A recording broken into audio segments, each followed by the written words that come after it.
If you love wildlife and you love Africa, you're in the right place. This is Safari Live.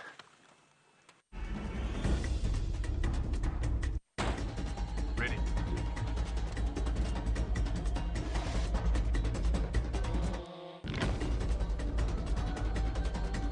Standing by.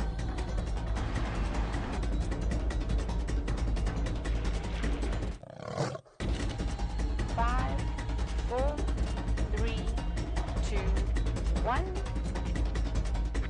You are live, you are live. Welcome to Safari Live, everyone. Fantastic to have you all with us. Welcome to all our regular Safarians that have joined us day in, day out, and any new people that are watching, welcome to you all as well. We are sitting here in the 26-degree, 75 Fahrenheit heat of a beautiful, beautiful Africa's winter's day in the middle of the Sabi Sands, Djuma Game Reserve in magnificent South Africa. And look what we've got here. Some of my favourites. Beautiful, beautiful plains or Burchell zebra. Just fantastic. They're just trying to get a little bit of shade there on this. It feels a little bit hotter than I said, but that's the official temperatures, and you can see that these zebra are trying to pick up a little bit of shade there as well. They're more active in the daylight, and they sort of spend nights on the sort of open areas if they can, but in the day they sort of spend this time in this little bit of open woodland, and particularly on a day that's definitely feels a bit hotter than 26-75 to me, but it is the time that they will try and find that little bit of shade. They're beautiful. They sort of graze individually an hour or so at a time, but at night they move very little. They sort of stay in the same areas, so in the day we see them sort of grazing or resting like this, conserving their energy. But they're such a beautiful creature. These ones, we said that we saw some this morning on a beautiful little sequence of hoofed animals, and we reminded everyone that this particular one we've got has got that shadow stripe between the black stripes. We're sure to come across a few more of them as well. Another couple of different species around, well, not around here, but in Africa. The Grevy's zebra, really, really tight stripes with no shadow stripe, and the Hartmann's mountain zebra over in western southern Africa. Beautiful creatures, just love them. And loads of different theories about those stripes. Some people say camouflage, some people say to dazzle their enemies, who knows, but Mother Nature has done an incredible job on that one. They are just striking, aren't they? So what we're going to do is just have a tootle around. Before we left this morning, we had leopard tracks, there was lion tracks all over the place. We have Brent Leo Smith with us today, and we also have walking with us. We also have, who do we have walking with us today? Is it Brent? Brent's driving. James Hendry, how could I forget? I just went completely blank. I do apologise. On the back of this wonderful vehicle I have the magical Gendre, camera operator extraordinaire, making things all look beautiful. And we're going to cross over to Mr. James Hendry, who, well, what can I say? An absolute master at the English language, and I'm sure he's got a tale to tell. I'll come back to you just now.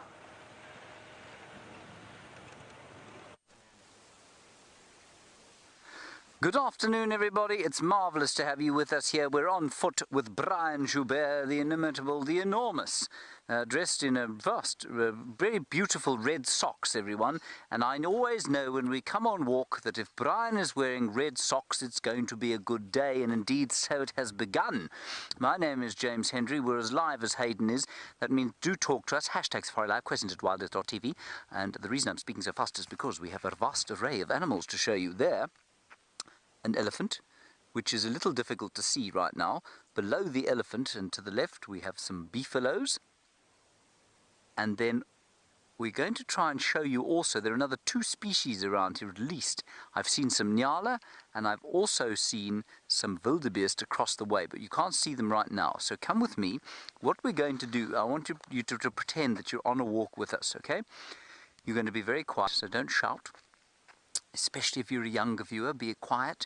We're going to sneak towards that termite mound there. Now there are 2 things to bear in mind here.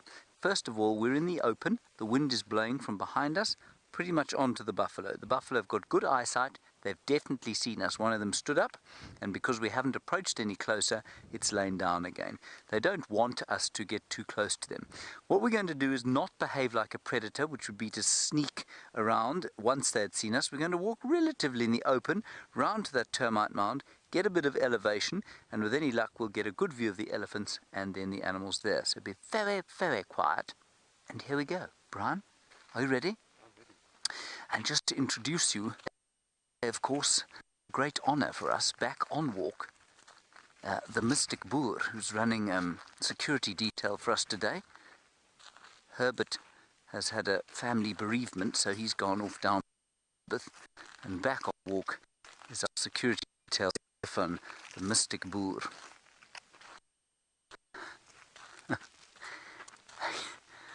I'm just going to give you a view. Can you see the elks coming there? Now we're not going to get close, everybody. At our closest we'll probably be about 200 meters from them. That's about 600 feet. They're coming to have a drink. So before they get too close, Brian, let's move around and go to the termite mound here, just so that we've got some cover by the time we see them. Just remember also, while you're sneaking behind me here, just remember that there is nothing Red Bull extreme sport about this. The idea is to just get an impression of how the animals are, or what they look like on foot. It's not to approach them in a way that will in any way antagonize them or in any way create a situation where we might have a conflict. It's entirely the opposite. Brian, we're going to get through here. Yeah, we can. Okay, we're going to walk through here. Brian, of course, is well, he's 6'4" on his own, and he's another 3 feet tall with the aerial on his back. Okay, there's a very nice termite mound here. So what I would like you to do is come along here and over here. Right, so everybody find yourself a little perch on this termite mound to sit on, like I'm going to do here. And now we can have a wonderful view of these animals. This is just spectacular. Mia, age 4, thank you very much for your comment. You say you would like to wish us and everybody here a happy World Lion Day. It is indeed World Lion Day, and I hope we managed to find some lions today to show you. World Lion Day, I believe, is an anniversary of Cecil's death, if I'm not mistaken. Brian, do you have any idea about that? No, Brian doesn't have any idea about that. I don't blame him. Now, here we have an elephant, a young bull, come down to drink at the water. This is pretty fresh water compared with what else there is around the place. Isn't that a lovely sight?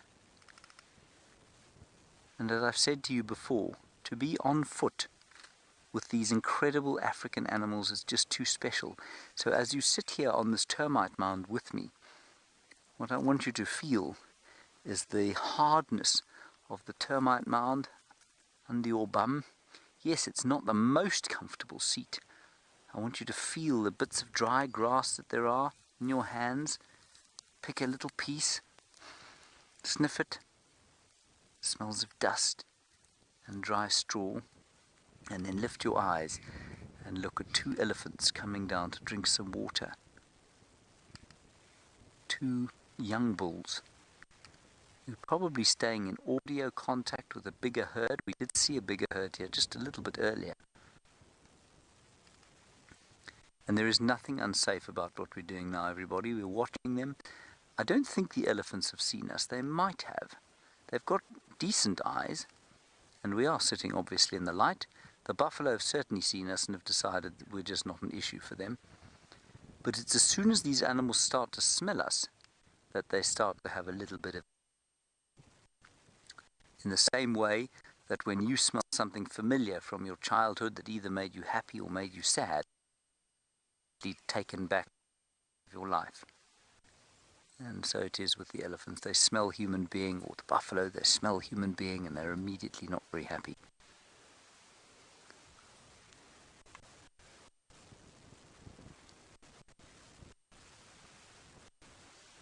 Alrighty, we're going to sit longer. Let's go across to Brent Leo Smith and find out what his plans for the afternoon are.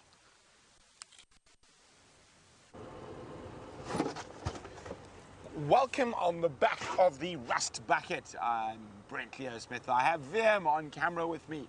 and we're in search of cats.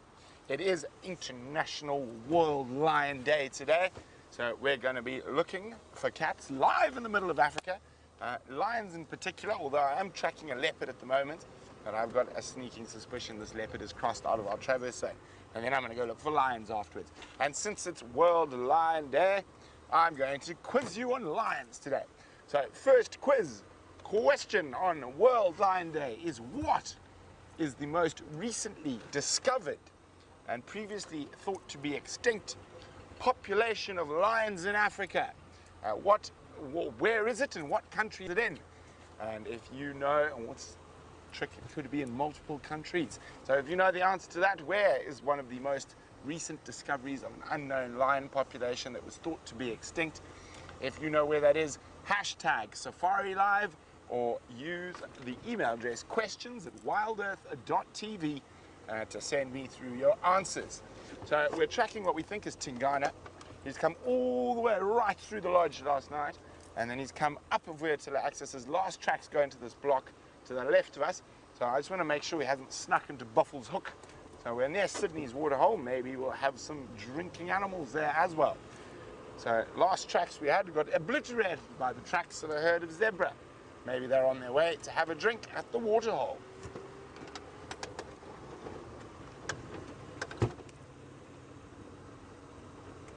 But good sign, no sign of any tracks departing Djuma just yet.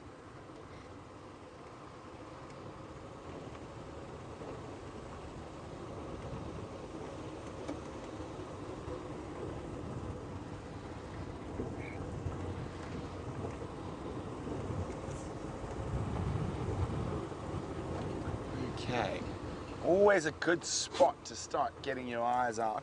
As you approach a waterhole, you might find a predator lying up in the shade nearby. There might be some of your larger ungulates coming down for a drink. And it is a very balmy day today, about 26 degrees Celsius.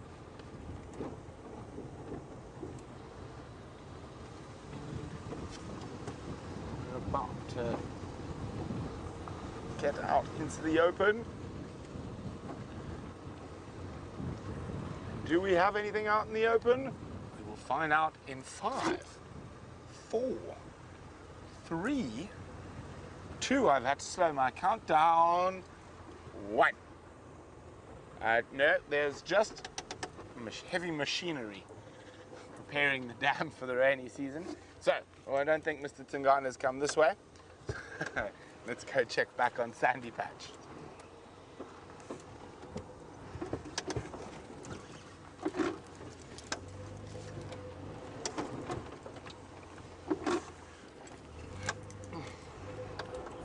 Now, while we head back to see what we can find, let's go to James and the only animal a lion's truly scared of in the bush.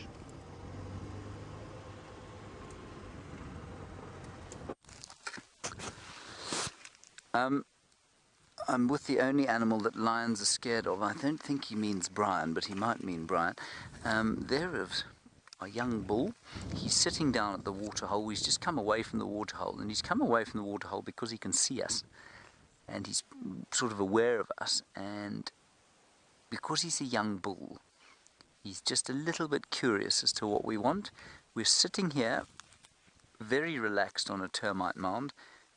We're thoroughly happy. It's Wednesday afternoon. What a magnificent way to spend a midweek afternoon. The buffalo are still there, and there's a big herd of elephants now starting to approach gently from the right-hand side of your screen. They're not sort of... There, you can hear them shouting now. They're not viewable at the moment. They're just off behind the bushes there. I don't think they're going to come anywhere near us here. I think they're going to go up towards the water and maybe have a brief drink there. Steph's just trying to find exactly where they are. But in the meantime, this bull is thinking about coming to look at us. So, if Brian, you're on him, are you? If you watch him, watch his behavior carefully. He opens his ears every so often. He looks like he's kind of feeding, but you can see quite clearly that there's not a great deal there for him to eat. And you see how his ears are slightly opened out there? And that's him listening and looking at us. Yes, he might find something to eat there, but there's a bit of displacement behavior going on there. And then Brian, quickly in the water, there's a buffalo. Well, he stopped now. He was rolling around. I've just noticed him there. You just kind of see him there. It's the most wonderful way to just sit here and watch the world unfold around you, especially, you know, as we head towards the really heavy end of the dry season. So it is that these water holes are going to become very, very concentrated sort of nubs of activity. And here we've got all those wonderful buffalo bulls, 2 elephant bulls. And this is a wonderful opportunity here. Thank you to whoever the zoomie is right now. You're zooming in on us and you're going to get a picture of exactly where Brian and I are sitting in relation to where that elephant is. This is fantastic. Hello everybody. There you can see us, and you can see Steph standing in the background. The mystic boer doesn't realize he's on the dam cam. He does now, because he's heard me say that. He's waving now.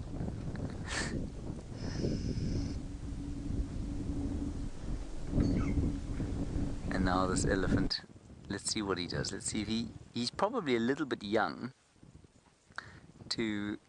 He's probably a little bit young to be approaching us any closer than he is now. If he was a big old bull and he was irritated by us, well then he might approach a bit closer. But he's a young bull and I think he's just a little bit curious. See, now we're no threat to him and he knows that, or he thinks we're no threat to him. So he's thinking about maybe he should come a little bit closer and just investigate.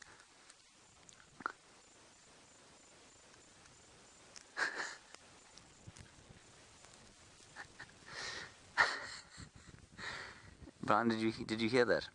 You did. Brian and I are having a giggle now because we've had a question from somebody called Super John is Awesome. Hello, Super John is Awesome. I hope you are indeed awesome. You say, how strong is an adult elephant? Well, it's difficult to answer. I'm not really sure how to measure it. But, for example, if you looked at this tree in front of us here, there's a marula tree in front of us. A marula tree that is probably about 1.5 to 2 feet wide at the base. A big bull elephant could push that tree over easily. So that kind of gives you a measure of the strength that they have. What could they lift? You know, comparatively for their mass, they're not that strong. We know that the strongest animals in the world, comparative for their mass, are the ants, as far as I'm aware. They can carry many times their own body weight over vast distances. An elephant couldn't carry its own body weight, but because of their size, they are much stronger than just about every other, well, in fact, every other animal out here. And we're in the middle of the Olympics, of course, and there was a wonderful show they did in the BBC a little while back about animal Olympics and what animals would be good at Olympic sports. But I'll get back to that once Hayden has shown you these special little carnivores.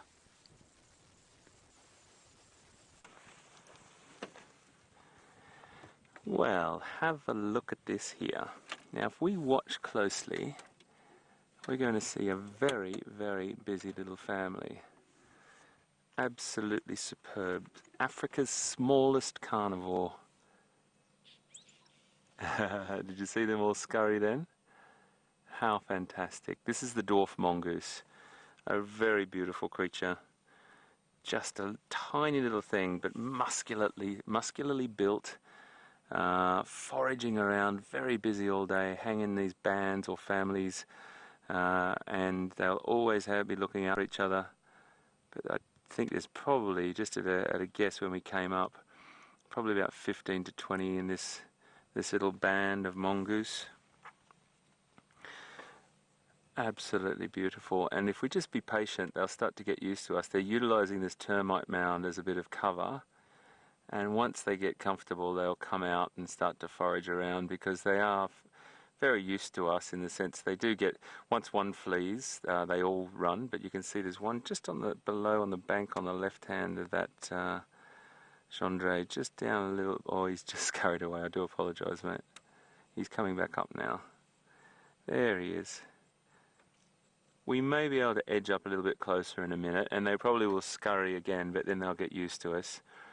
And it is their classic behaviour of theirs. They all run for cover, and then once one gets a bit of courage up, they'll come back out and start foraging around again. It's a little bit dark there. I do apologise, folks. It's on the eastern side of the termite mound, so it's a bit tricky for light. But just there's another one coming up that might. There's one foraging. I keep saying these words, and poor Gendre's got to try and follow what I'm saying. The tree toward. Oh, there you go. That's beautiful. That's lovely. Just sunning themselves there. And this is a really lovely thing that they do at the end of the day as well. They have a bit of a sunbathing session. I love these guys.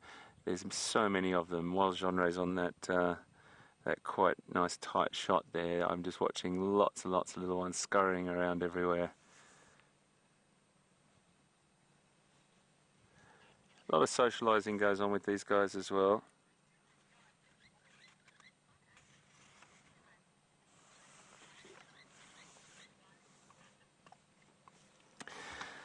Super John is awesome has just asked me a question that Super John is awesome. I don't know if I can give you an awesome answer, so I do apologise. How many termites do you think is in a termite mound? There's absolute millions and millions and millions. I can look it up. I tell you what, I'll ask all the viewers, they can help me because I don't have that information to hand. Super John is awesome. If someone can have a little look on the average online for me and then maybe tweet us that number. So it's going to be give or take 1 million. I suppose it's like talking about millions of years, Super John. You just have a bit of a guess at it, and I wonder how science has.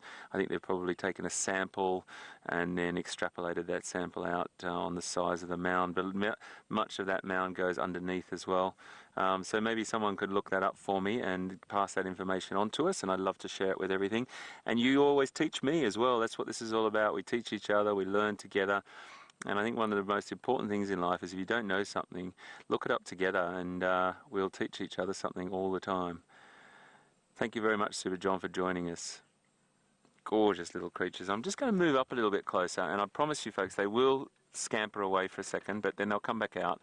So have a little run up, and then I'll just go a little bit closer. They will stick their little heads out, but I want to get Gendre a little bit better image here. And I want to get him in front of the sun. So maybe we can just do... Is that any good for you, mate? Or a bit further? How is... Yeah, is that alright? A little head will come out in a second, I do promise.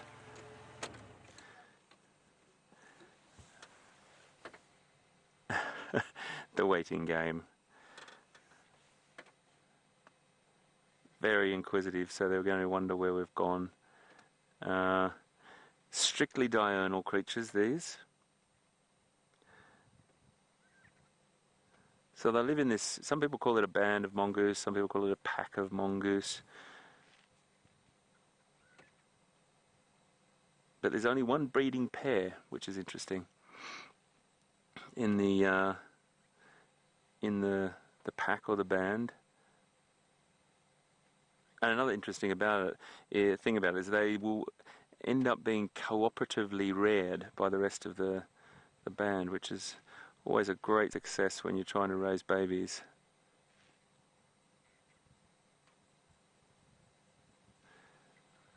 Just waiting. There's a little, there we go, there's a little one just popped his head up there. How beautiful is that? Inquisitive little creatures.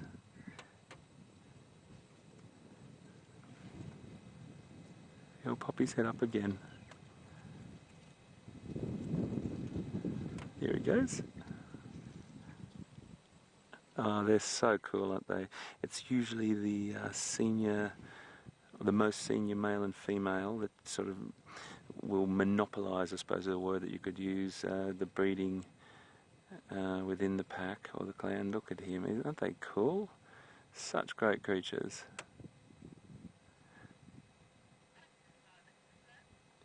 So if you've got any questions, please email us or tweet us. You can tweet us at hashtag SafariLive or questions@wildearth.tv, and we will be happy to answer them. And even comments, anything you'd like to mention, things you might be able to relate to what we're seeing. If you've seen something in your home country that's similar, love to know where you are and any similarities between the wildlife that we're seeing today and the wildlife that you have in your home area.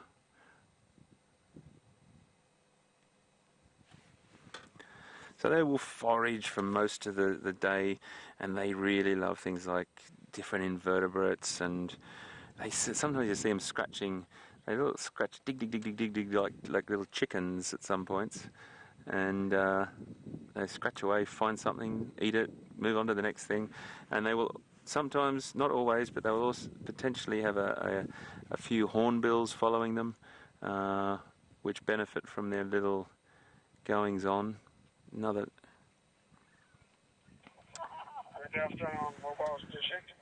So, folks, I think we'll leave these little guys to it. We might just move on and go from the smallest African carnivore to the search for the largest, and that is going to go over to, I think, who are we going to cross to, Kirst? I do apologise, I just started the car at the same time. We're going to go on to James on Bushwalk, and maybe he's picked up some tracks of the largest carnivore. And I have to say, before I do pass it over, happy International Lion Day today. Really a great celebration and a campaign to create awareness of the magical beasts that we have in Africa and the magical beasts that are in India as well. Lions rock, International Lion Day. Let's see what James is up to.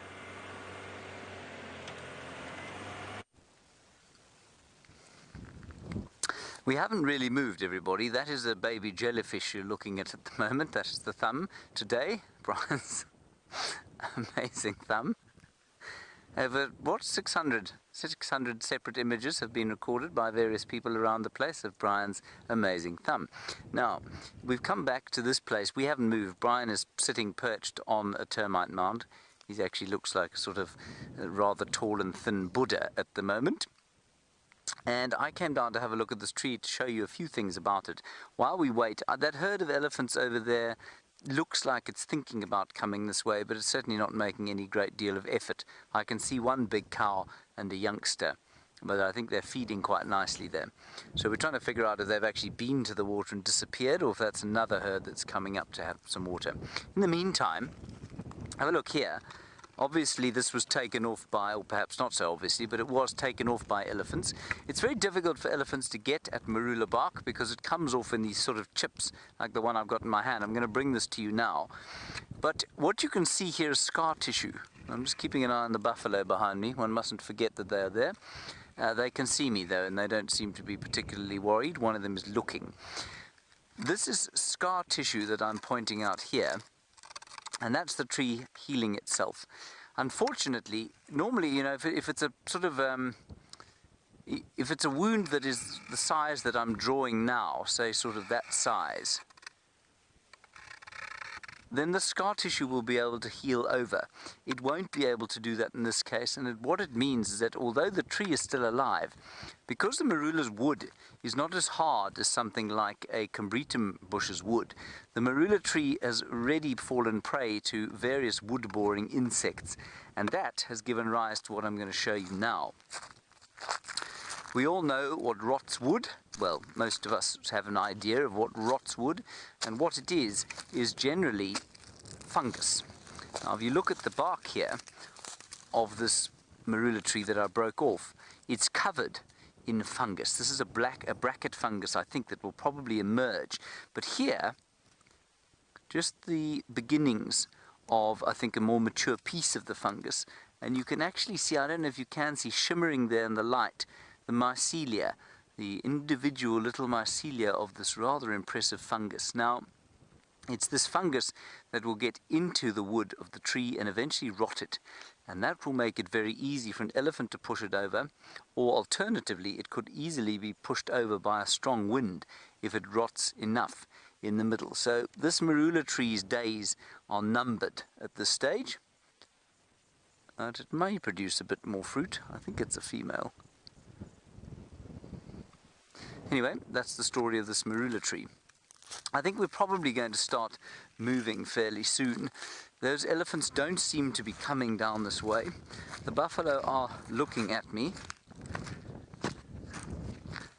I'm just going to check where these other elephants are, and then we'll decide what we're going to do. Now, Jerry, you want to know if elephants and buffalo will fight over water. Well, they might have a bit of conflict, Jerry. But what you'll find is that the buffalo, unless they're particularly dim-witted buffalo, will not try and stand their ground against an elephant. Elephant's much, much bigger, obviously. Even a cow, a large cow, is probably at least 5 times bigger than a fully grown adult buffalo bull, so they won't hang around. They won't want to move away, but elephants will definitely chase just about all other species away from the water. I've seen them chase impala away from the water when they want to have their turn to drink. So yes, conflict, but no, they won't fight with each other. Now, let's just have one last look across the way there. Brian, can you see the impala there? There's some impala. They're thinking about coming to have a drink. Like I said to you, I saw some nyala. I saw a lone wildebeest right at the beginning of the show. And then let's just look at these buffalo. Buffalo here have got a very good sense of smell. They've got a very good sense of sight. They can hear very well as well. Now, I don't know if you can see there, but the one on the left-hand side of that group keeps looking up every time I move. That's because he's wondering what my intentions are, but because I'm standing out here in the open, he's not particularly freaked out by the whole thing. Were we to approach them straight across the clearings, eventually they'd stand up. They'd then most likely walk away from us. But I remember that Steph and Brian and I had an incredible experience once where we basically were doing what we're doing now, and suddenly the buffalo got irritated and they formed this kind of phalanx where they got very entertained with themselves. I'm just waving at some guests, and they got very not entertained with themselves, they got very they G'd each other up. They were like sort of men in a change room, if you like, just before a football match. And then they stood up, and they stood up in this phalanx of 6 of them together, and they came walking out towards us. And we had to make a fairly swift extraction. These guys don't look like they're going to do that now. I'm just going to test the wind. Can you see my ash bag, Brian? And now you can see that it's blowing straight into my face. So the buffalo can't smell us at the moment. But those elephants I don't think are going to come any closer, so we'll probably move off now. In the meantime, let's head across to Hayden and get an update from him.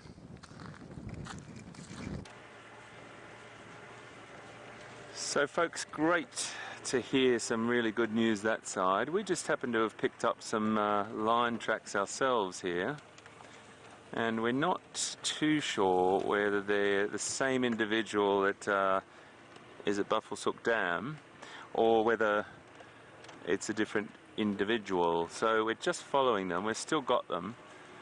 They're on top of tyre tracks, so that's always a good sign that you've still got them, Gendre.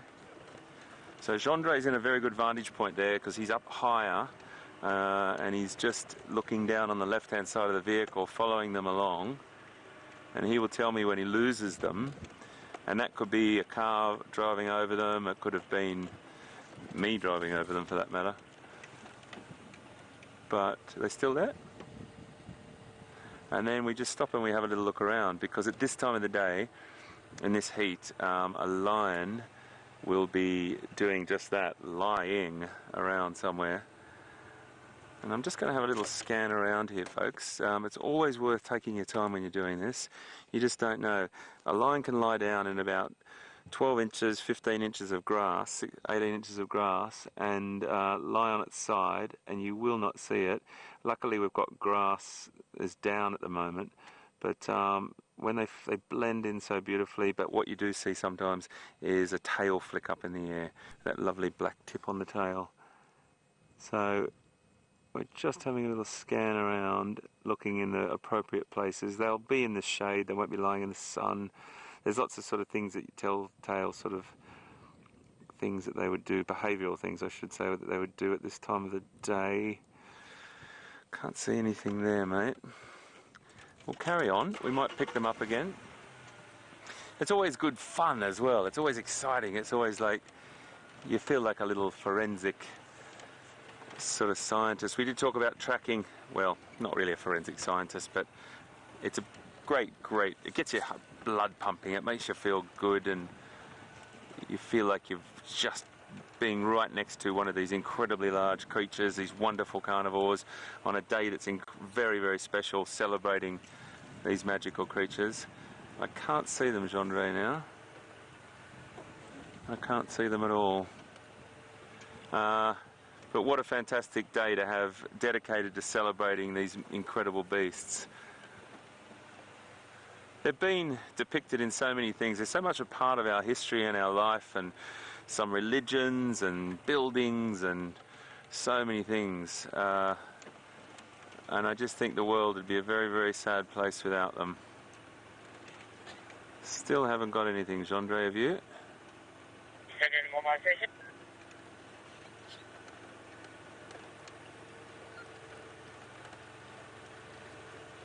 Good afternoon, it's from Bengala, still at Devil Camp.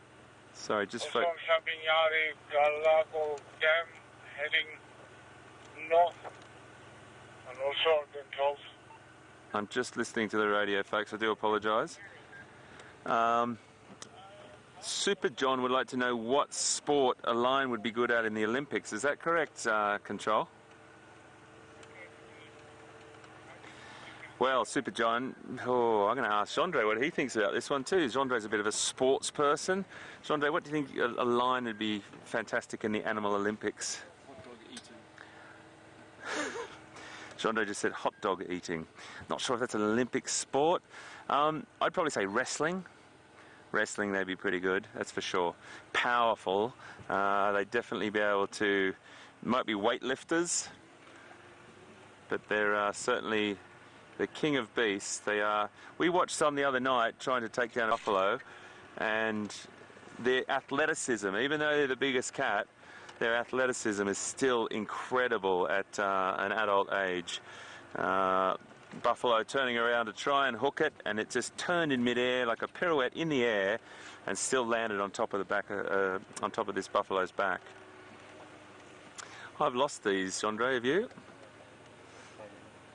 Yeah. I think we're still going to have a little look, folks. I'm going to just turn around down here and go back and see if we can find where they left off, because they were really, really strong tracks. We'll try and show you one as well, I think is quite important. As we said earlier this morning, as this afternoon shadows lengthen, you start to get a much better picture of tracks. The oblique light coming down into the track gives a little bit of shadow and shows you a bit more of the structure, whereas when the light's directly above your head, it's just looks like a flat piece of sand to a lot of naked eyes, but to trackers and really, really highly skilled professionals, they can track the tiniest little footprint or twig movement with a little pad mark on it or something. It's quite an incredible art form. And originally, I think, you know, there's some scientists that believe, and I totally hear what they're saying here, it's the actual first science that ever happened. It was a science that occurred because it needed an aim, a method, and there was a conclusion. And it really is quite an incredible art form to watch someone that's very, very good at it.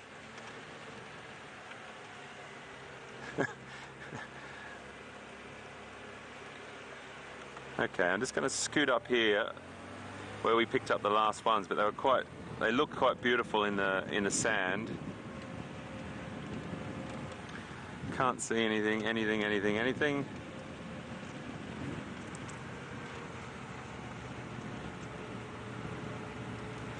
Oh, that's a really lovely thing to hear, Jennifer. Thank you so much for the comment.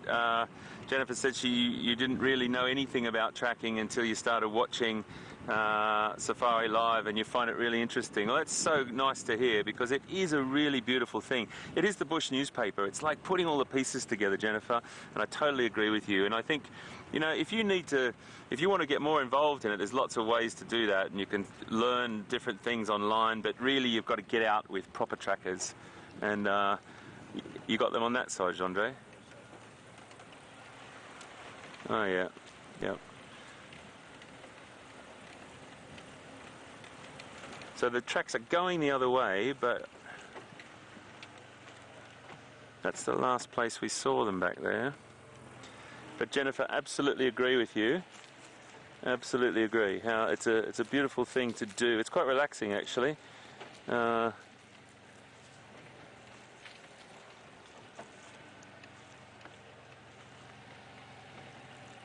sorry I've got my head outside this door looking, folks, but there's no other way to do it. I think that's where we lost them, and there's a couple. I'll tell you what we're going to do, folks. We're just going to have a scan around this area. We're going to have a quick update from James on bushwalk, and we'll come back to you if we find something. We'll see you just now.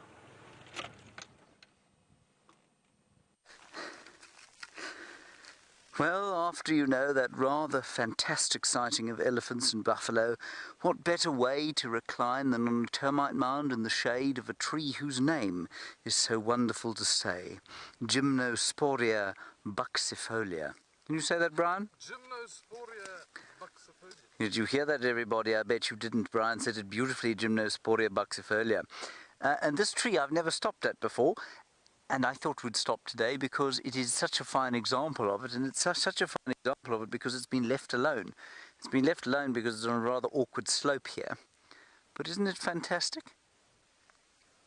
I think it's just wonderful. I can't believe I've never sat here before. Anyway, there are two species of tree here. It's the common spike thorn, that's the tree we're looking at here. And then this other thing which I'll pick for you. Attempt not to be attacked by, and that's a funny little bush called a woolly caper bush, and it grows into a sort of strangling creeper about sort of 2 or 3 inches in diameter. It hangs from trees, and it's a bit like a sort of Tarzan vine that you might want to swing from. But it starts off on these little termite mounds, and it grows into the bigger trees like this. Gymnosporias are very much filled with tannin, which means that they're excellent if you have a stomach complaint, and any kind of stomach complaint, because the tannin paralyzes the gut to some extent. So if you are, well, you of loose bowel perhaps, then you eat some of these things and that looseness will hopefully go away. Let's go across to Brent, who's got something very appropriate for the day to show you.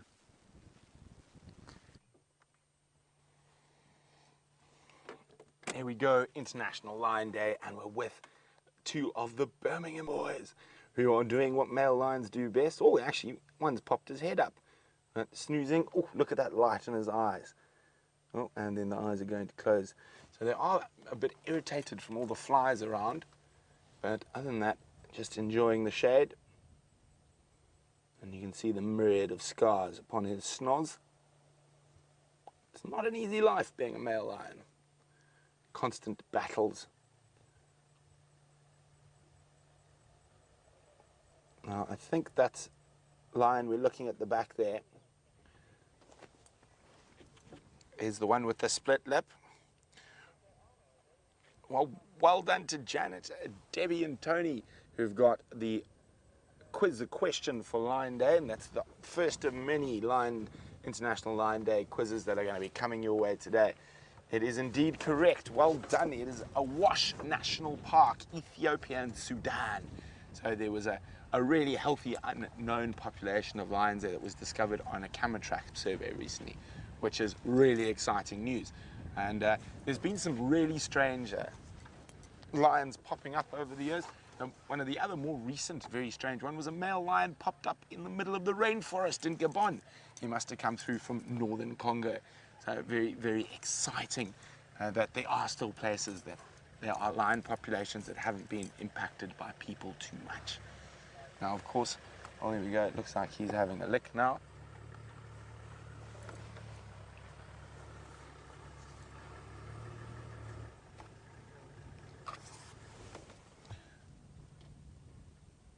Now, they both look like they've got quite nice bellies. So they definitely ate something. And I know VM and HT had lion tracks on the Sunrise Safari, but I'm not sure whether it was from these guys. So there is possibly another lion somewhere on Djuma. The Nkahumas are unfortunately to the north. Oh, getting irritated with the flies again.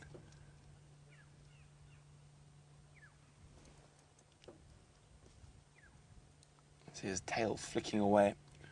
And that is a very good sign of lion irritation. He's not irritated with us though. Been watching him try and bite flies for the last while.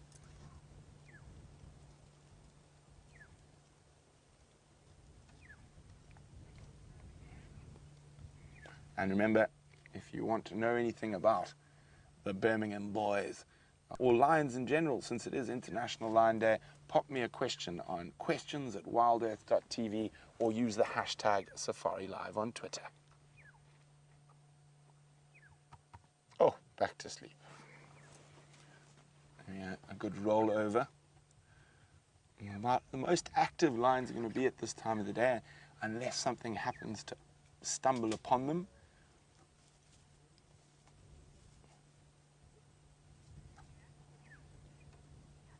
Oh, look at those eyes.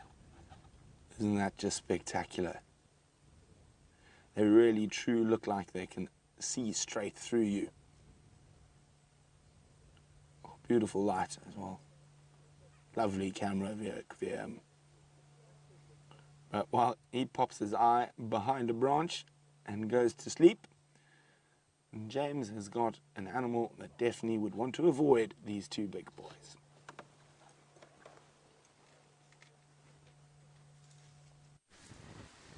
Sleeping lions, everybody, living, breathing and feeding Nyala, 2 young bulls and a couple of cows. Now what I'm going to try and do is move closer to them and see how close they'll let me go.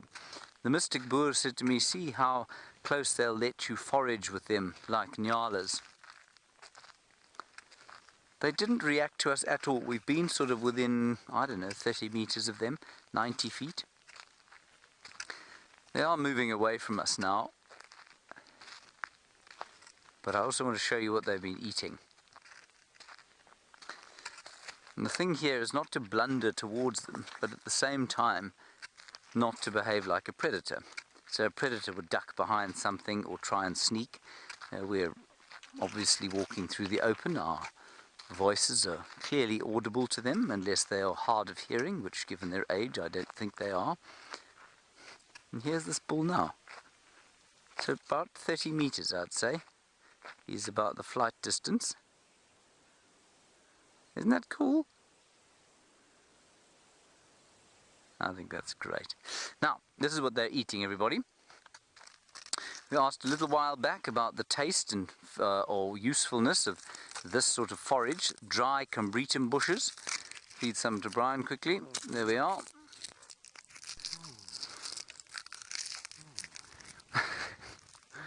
Now, I wish you could have seen the facial expression there.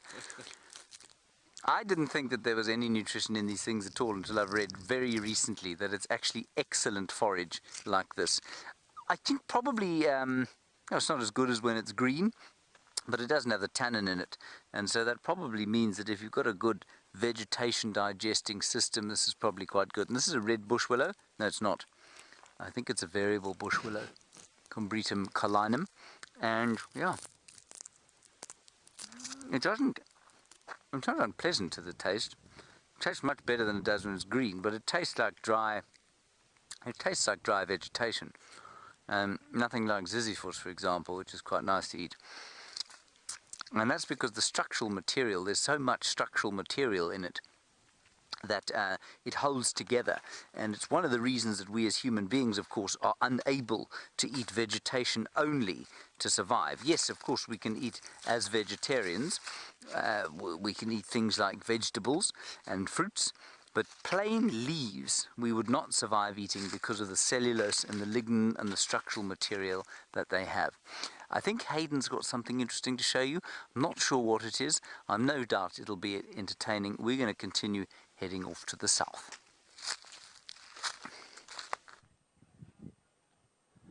So folks, I just thought we'd stop and show you this. This is really interesting stuff, and we've figured out that these are old tracks, and I'll explain to you how, but I just want to point them out first, okay?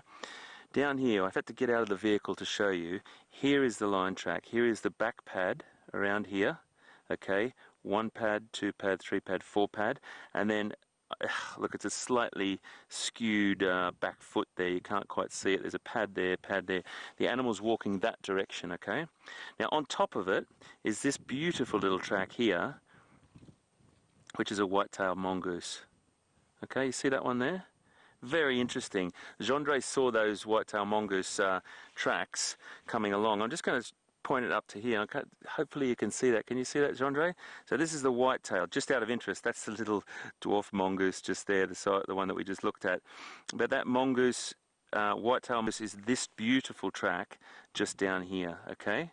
Now what has happened is it has stepped on top of that line track, and stepping on top of that line track, putting your sort of knowledge together, and Gendre's very, very good at this sort of stuff, and he picked it up that there was a white-tailed mongoose track on top of the line track. That tells us that the white-tailed mongoose would have only been out last night, therefore these are old tracks, and guess what? These are the Birmingham boys. The Birmingham boys that Brent Leo Smith is with right now, and how fantastic is that, that on International World Line Day, we have lions. Unbelievable creatures to be around. And last night we were in our camp and we were all going sort of back to our houses and things, and we heard these ooh, ooh, beautiful, but that's my lion impression, by the way, just in case you didn't know and you thought it might have been a hippo or a dwarf mongoose. That's my lion. They get better, folks, don't worry. It's incredible. It's a gift. Oh yeah. So we heard that sound and we were hoping that they were going to be holed up down by one of the dams. Not really sure, but guess what? The bloodhound found them. So I suppose what we should do now, I'm going to plug back in and make sure I've got communications with the mothership, being our final control centre and all the team there. And I'm going to wait for my command. I have a command from the mothership. We are going to link to Brent. Signing off.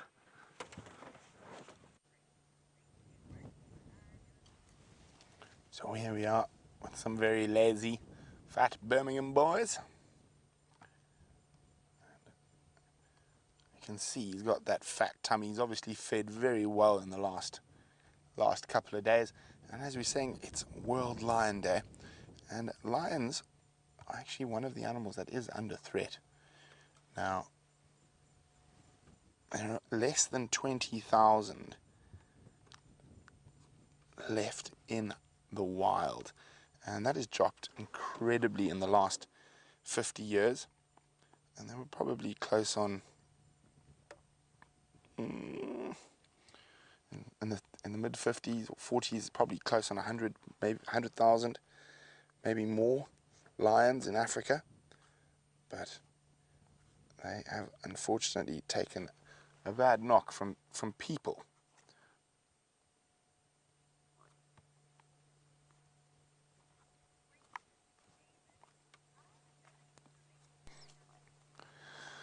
Now, it's one of those very difficult things, and David's wondering how are the Birminghams related to each other.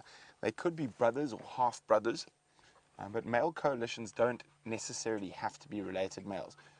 Often 2 or 3 young males might meet up with another 2 young males when they become nomadic, and the more of you there are, the better chance you have of, firstly, controlling an area at a younger age, and secondly, defending an area from other males. So the more of you there are, the better it is. For you can have multiple prides. At the moment, as far as I know, Birmingham's have 3 prides. Oh, so full, so hot. And the flies are biting away. So we're chatting about how lions have been removed from most of their traditional range. And I've got quite an interesting little map that I can show you about that.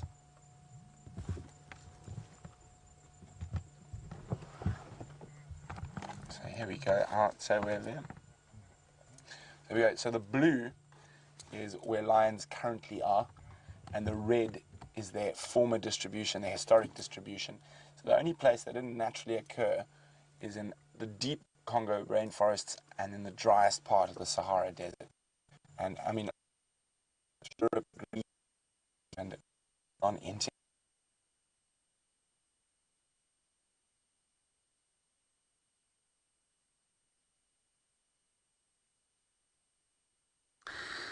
Now Brian, everybody, is looking at something rather special.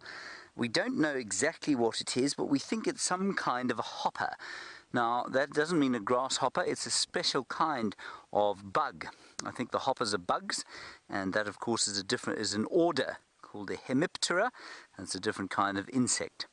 So we're not really sure exactly what kind that is, but Brian has seen them in various colors before, and it was found by the mystic Boer here. And I mean, we don't really know what it's doing. It's sitting on this marula tree underneath a whole lot of bark, and there doesn't seem to be anything obvious it can eat. Brian's cultivated various plants during his long life, and he reckons that he's found a number of different colored ones. What did you say, black and red? Yeah, black and red. Black and red ones with that funny sort of spiky fluffy tail out the back. Now you can't see from that how big it is. It's minute. It's probably about 3 millimeters across. If you operate in the imperial system, I'm afraid you don't have a measure. I mean, 3 millimeters is about what? It's about I guess a tenth of an inch, about a tenth of an inch across. So it's a tiny little thing sitting alone on a marula tree, about to dig under the bark. Can't imagine what it's eating. Maybe aphids, we thought, because of the cultivated plants that Brian used to find them on, but otherwise very difficult to tell what it's trying to eat. Steph's guess was that it has come along here and perhaps is just tired and trying to find a place to sleep for the night, which I thought was probably quite a good guess. Now, of course, when one is in the bush and looking at things like that, it's always a good idea to try and get a sort of bird's eye view of what you're looking at. I can't actually see the hapless little bug under there, but I do hope he survives, and I hope he finds a friend or two, because, well, it looks a bit lonely. You can see the tree that I'm sitting in has got absolutely nothing in the way of leaves, so if it is aphids he's after, he's going to struggle to find any on here. Now, I've made mention once or twice recently about trying to find out whether a tree or a marula tree is a male or a female. I thought I'd figured it out. I would have looked at this tree and I thought this is definitely a male tree. It's not. There are pips underneath it, which means it must be a female tree. So the fruits have fallen onto the floor, the squirrels have eaten them, various other animals have come and eaten the flesh off the pips and left them on the ground there. And the nuts have been taken out, probably by squirrels. So this is almost certainly a female tree. And I thought that the females had far more branches at the end of their leaves, and I'm very clearly wrong. So I'm very depressed. Are you depressed, Brian? I'm very sad. Sad that I've been lying to you all this time. So what I'm going to do is change my theory. My theory is now going to be that because the fruits are quite heavy and they obviously take weight to bear, I'm going to suggest that a tree like this is not as branched as a male tree, because the males carry flowers only, which obviously don't weigh as much, so perhaps they're easier to carry, and maybe the females are exactly the opposite of what I've been telling you. Perhaps they are not quite as branched as the males. This is almost certainly, well, it's definitely a female tree. It always gets to this awkward point where you've said what you've got to say, and then you need to climb out of the tree. You hope fervently that Kirsten will say, link across to Brent or link across to Hayden, so that you don't embarrass yourself. I see that in this case she's rather enjoying this. I've now left my binoculars here, which is a little awkward. There we go. That was elegant, hey Brian? That was amazing, Jay. 10 out of 10. That was incredible. Thank you so much. I'll just quickly show you one of the pips we were looking at. Many of you will have seen these before, but that's a marula pip. And inside the pip is where the nut goes. And the nut is a delicious thing. Tastes like a sort of mild walnut. And the squirrels will have eaten that out and carried them off to their little their nests. Isn't that nice? That's how you know it's a female tree, because the fruit is plentiful under here. Right, we're going to continue now south. We're only about 10 meters from where you last saw us. We'll try and get a bit further this time. Let's go and see what the lions are doing.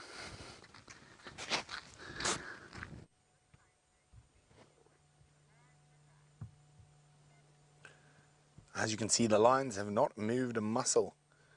He's just lying on his back, trying to take the weight off that engorged belly of his. So I'm sorry about the disappearance. We're not quite sure what happened. We did get to have a look at the map.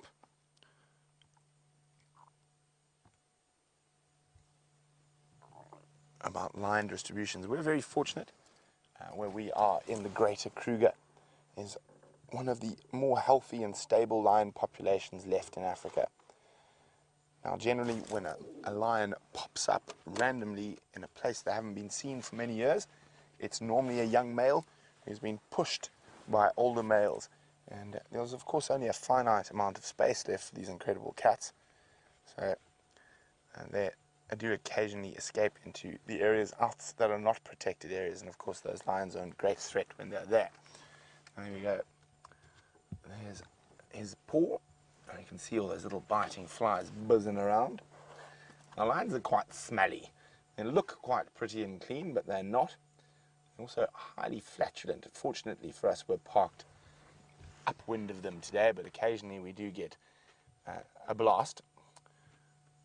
And of course, with that high protein diet, it's not the nicest place to be, is downwind of a male lion who's got a full belly. Now, looking at that full belly, they're able to gorge up to about 30 kilograms in a sitting. And there's a massive amount of meat. And they are normally, if you average out all they eat, a lioness needs about 5 kgs of meat a day, and a male lion about 7. Of course, with lions, it's quite often feast and famine. So you catch something big like a buffalo or a giraffe, and you've got food for a week, or not even with the amount of lions we've got in this area, maybe 3 days. And then it's off to hunting again. So sometimes they won't eat for 2 or 3 days at a time. That's not unusual, especially when they've got fat bellies like this. They're quite happy to sleep it off in the shade during the day, and with the males, they'll then head out patrolling at night, making sure there are no other interloping males coming into their territory, checking if any of the females within their territory are coming into east.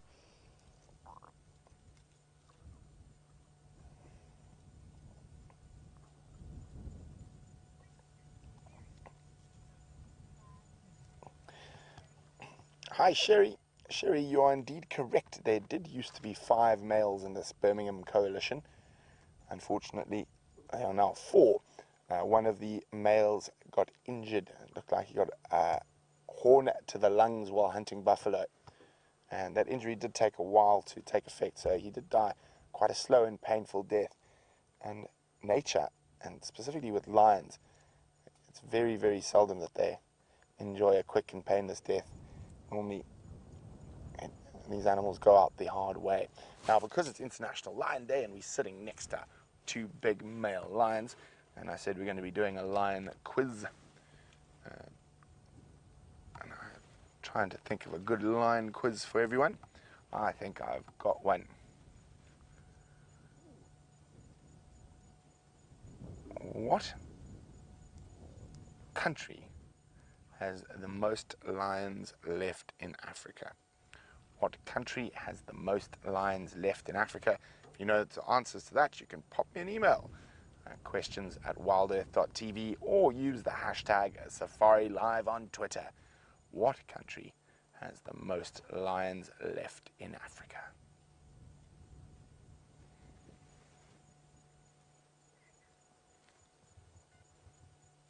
Now what I am hoping, because it is winter and it's a little bit chilly, that they might start roaring a bit early tonight. Well, hello Kimberly in sunny Florida, like sunny South Africa. Kimberly's wondering what tree are the lions lying under. And I'm just having a quick look. Kimberly, there's a couple of different species, but the main species in this is russet bush willow, and there's also a red bush willow, and a Dicrostachys sickle bush. But the main shade that is being provided is by the bush willow family.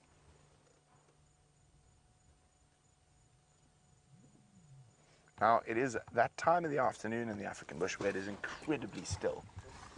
I mean, there's a gentle breeze, but I mean, I can't even hear a bird. All I hear is the rustle of the leaves and the odd sort of from the male lion as he groans about his full belly.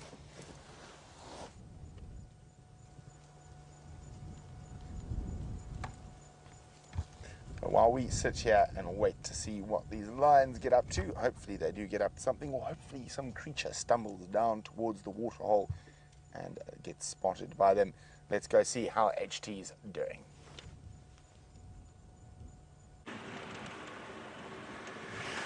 That is so exciting that we've got lions on International Lion Day, folks. I'm really, really chuffed. I'm so happy that we've done it, and Brent has got those beautiful, beautiful creatures, and they will do something at some point. At this time of the day, it's absolutely characteristic. They'll be really quiet. It's quite hot still. It's as I said, a 26 degrees, 75 Fahrenheit day.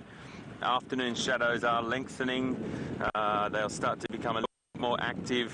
One of the characteristics that they do, I've always seen when you've got flat cats like that, when they start yawning, they'll turn when they yawn a couple of times, yawning and yawning and yawning. It's a good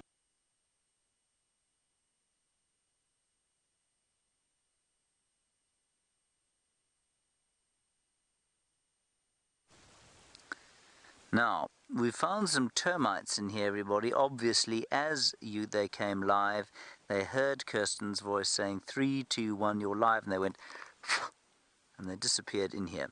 These are, if I'm not mistaken, harvester termites. They were harvested. There's one. Look, Brian, can you see it? It's gone. It's gone again. It's just in there. I don't think it can escape. That's one of the workers. Can you see it? Hang on, let me get it out, everyone. There we are. There it is. That's a harvested termite, I think. It's difficult to tell the difference between the two. And you can see its abdomen there. Can you see that, Brian? No? Let me turn it over. There we are. Now you got it? I think so. It's that thing there, that insect. You got it? Okay, I think we got it. Kirsten says we got it. Right, now, that you can see. I'm not going to hold it out here for too long because it's a bit like a vampire. It can't take the sun. It has no melanin in its skin at all, and that's why they live here underneath the sand. So I'm going to put him back, or her back. Could be either. Not like the bees, which are obviously all female, the workers. That worker termite could be male or female, but this is how I found them. And I'm just going to put it back like that.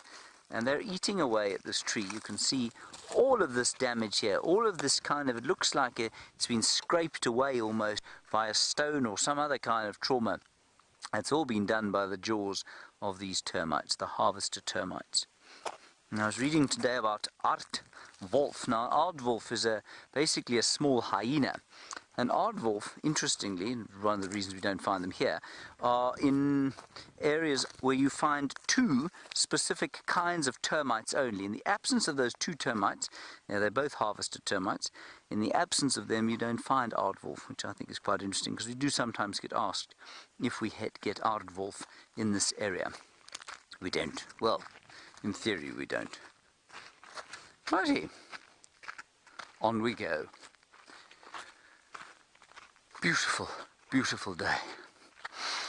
Now, Cicely, you're in Florida, where I believe the weather is also almost as good as it is here, and you want to know about what animals live in termite mounds or make their homes there. Well, the first thing that makes their home there is an aardvark or ant bear. They've got those incredibly powerful claws, massive shoulders, powerful shoulders for digging, and they're the ones who are able to open up those cement-like termite mounds for everything else. So they're the first ones that go in, and after they go in, well, then things like warthogs will go into the burrows that they've dug, hyenas will give birth in there, wild dogs will give birth in them, and those are the sort of larger animals that will live in termite mounds. But also, the smaller animals, like those dwarf mongoose, I don't know if you saw them with Hayden earlier on today, they also live in termite mounds, but they rely on the termites themselves to dig those chimneys out. So the termite mound is another one here I'll show you, Cicely, which will give you a bit of an explanation. You can see when we get there in the next, 10 seconds or so, if you look over here, you can see that this mound has got a whole lot of chimneys. Now these chimneys are opened up during the heat and they're closed up during the cold.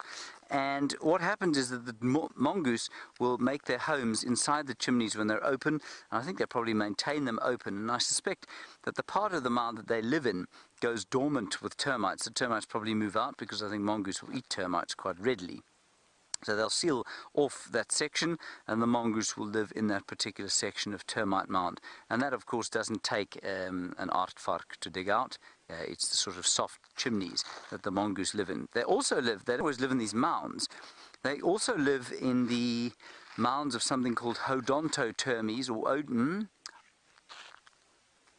odontotermes and hodotermes. I think it's the odontotermes who make... the only way you can tell them, and there are a few of them in quarantine clearings, I can't see anywhere around where we are now, but basically the only way you can tell that they're there is that there are these chimneys coming out of the ground, and into those will go many snakes, many probably monitor lizards. Plated lizards love to live in mounds like this, so hundreds and hundreds of different things like to live in these mounds. Let's head back across to Hayden, get an update from him. We're continuing to the south.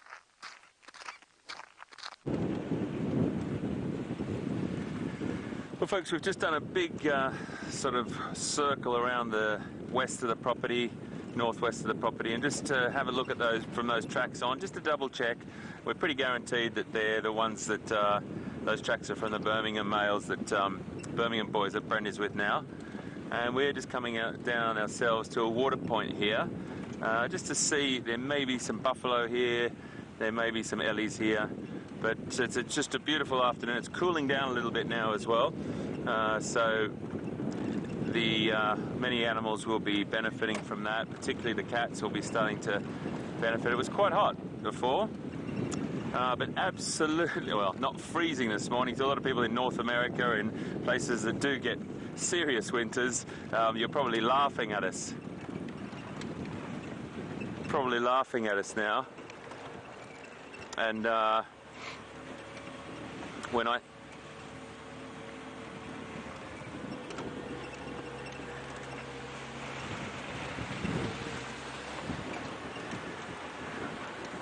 do apologise, folks. I've just had a little drop out from my comms. I'm going to ask for the question again from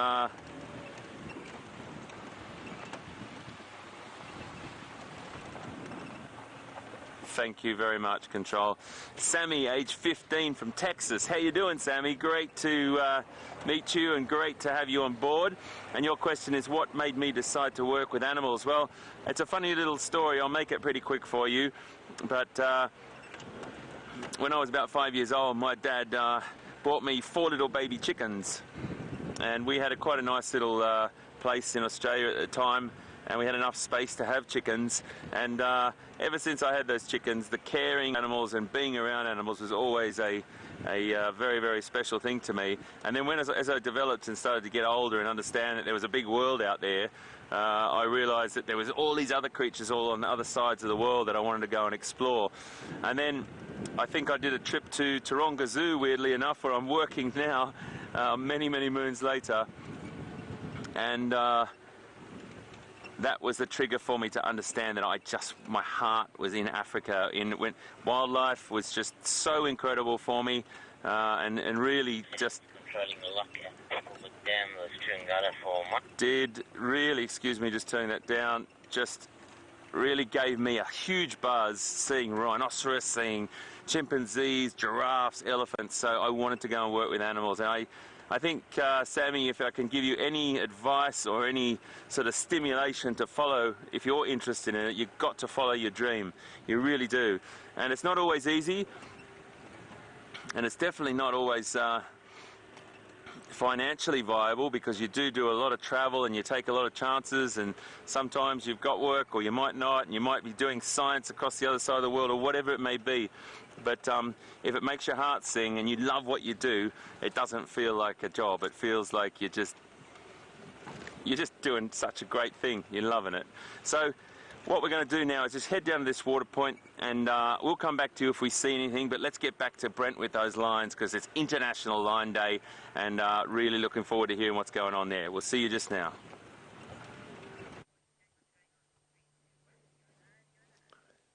Well, it seems because it's International Lion Day, these lions are taking the day off. Now, of course, I'm only joking. They're not going to move too much. So what Liam and I are going to do is, I think I heard some elephants off to the east of us. So I'm pretty certain these guys are not going to move a muscle over the next while. And they're not lying in the best place for us to get the best visuals. So as you can see, they've got their backs to us. But we will definitely come back before the end of the safari. Hopefully, they might give us a little bit of an audio show. And they might do some roaring.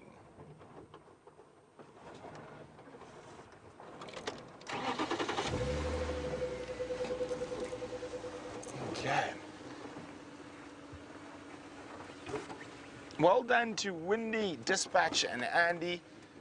It's one of those quiz questions that might create a bit of controversy. And the country thought to have the largest lion population at the moment is indeed Tanzania. Probably after Tanzania, it would be Botswana and Zambia that also have very high populations. So if you said Botswana or Zambia, you weren't too far off, but according to last figures, Tanzania has the largest population of lions. So International Lion Day, and of course one of the species that is under threat from loss of habitat at the moment, and great that we're making everyone aware of it, and hopefully we can leave wild lions to be wild.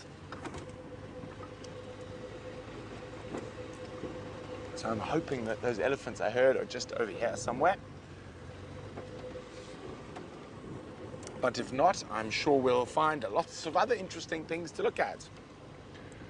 Leaving those two on Unangara, Flat Cats, northern side, Buffelshoek down. I'm going to leave the area for a bit. I'll come back a bit later.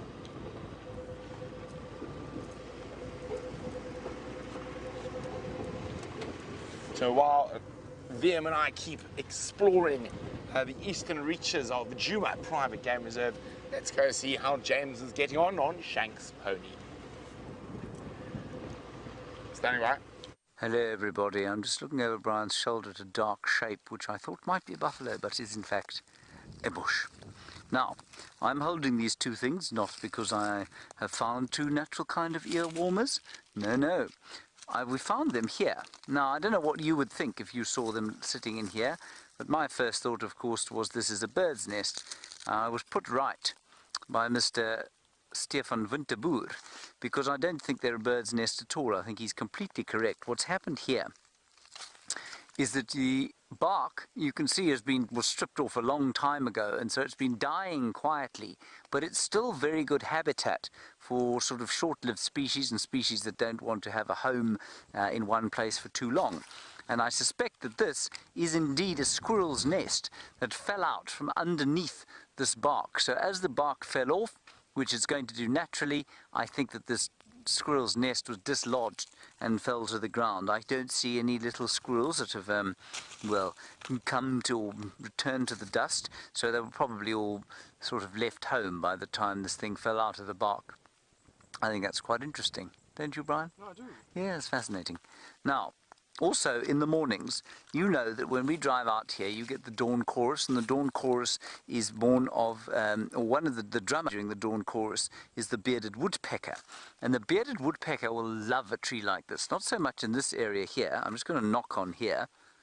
I'll try and let you hear it. Put my head to it. Nice sound. Now, it's a bit solid for a bearded woodpecker to be marking on, but if you look up towards the top there, can you see where the cracks are starting to open up a bit? Now that means that the inside of the tree is starting to get slightly hollow, and it's that hollowness that allows the bearded woodpecker to make a loud tapping sound.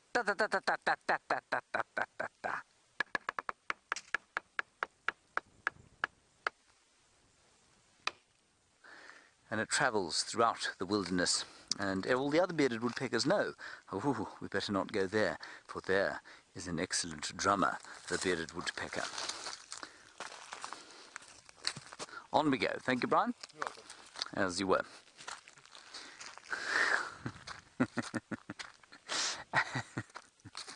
I was hoping also to see if we couldn't maybe find some delightful smelling knobthorn flowers, but that has not occurred because they're just a little bit too high for me to get to.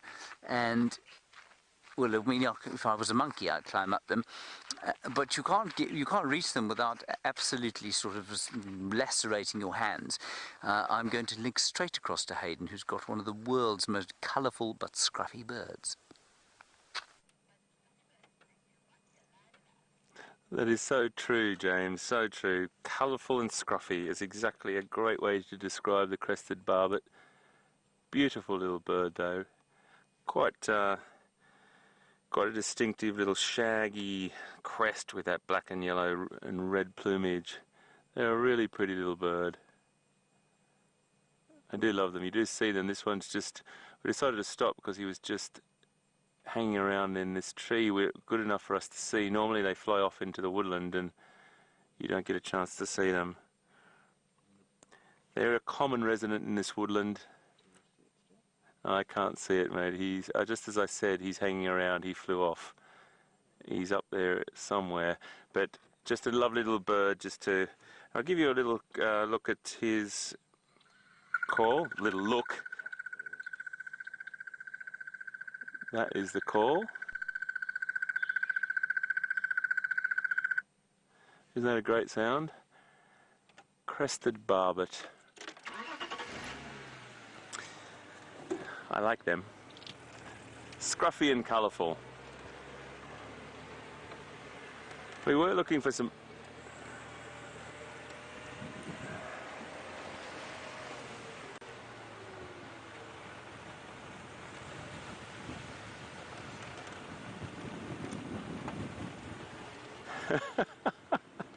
I just got a question. I'm just going to double check that I've got this right. Please repeat that, please, Kirst.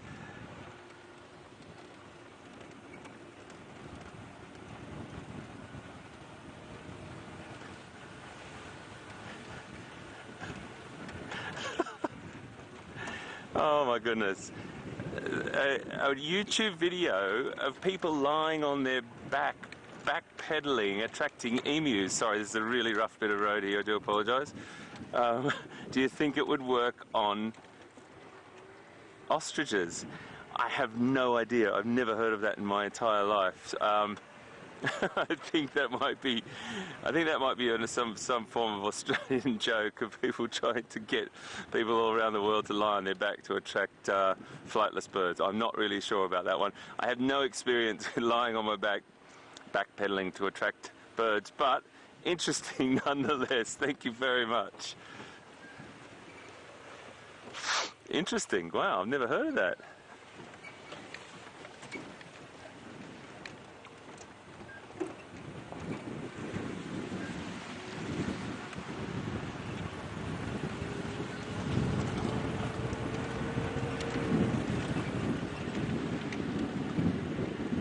Okay, we've got a lovely...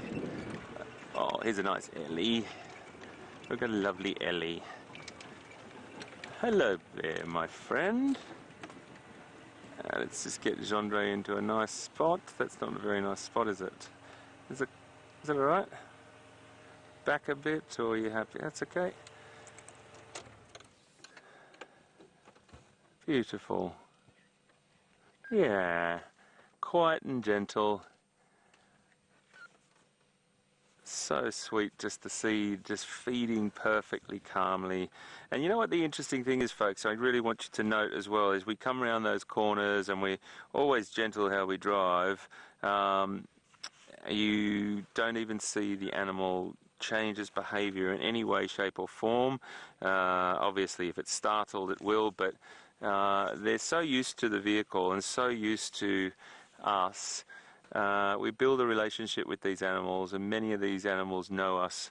Elephants being around here for so long, or their longevity, you know, 60, 65 years, or if the conditions are right, 60 years, plus or minus. Many of these animals have probably known about vehicles, not just particularly our vehicles, but vehicles in general. And have lived in this area or traversed this area for such a long time, they're conditioned. They know we're not a threat. They know we're not going to harm them. So as long as we respect that distance and don't get in between the mother and the calf, or, you know, upset the herd, you're perfectly okay. You've just got to use your intuition on reading the behavior, and absolutely happy days browsing away there.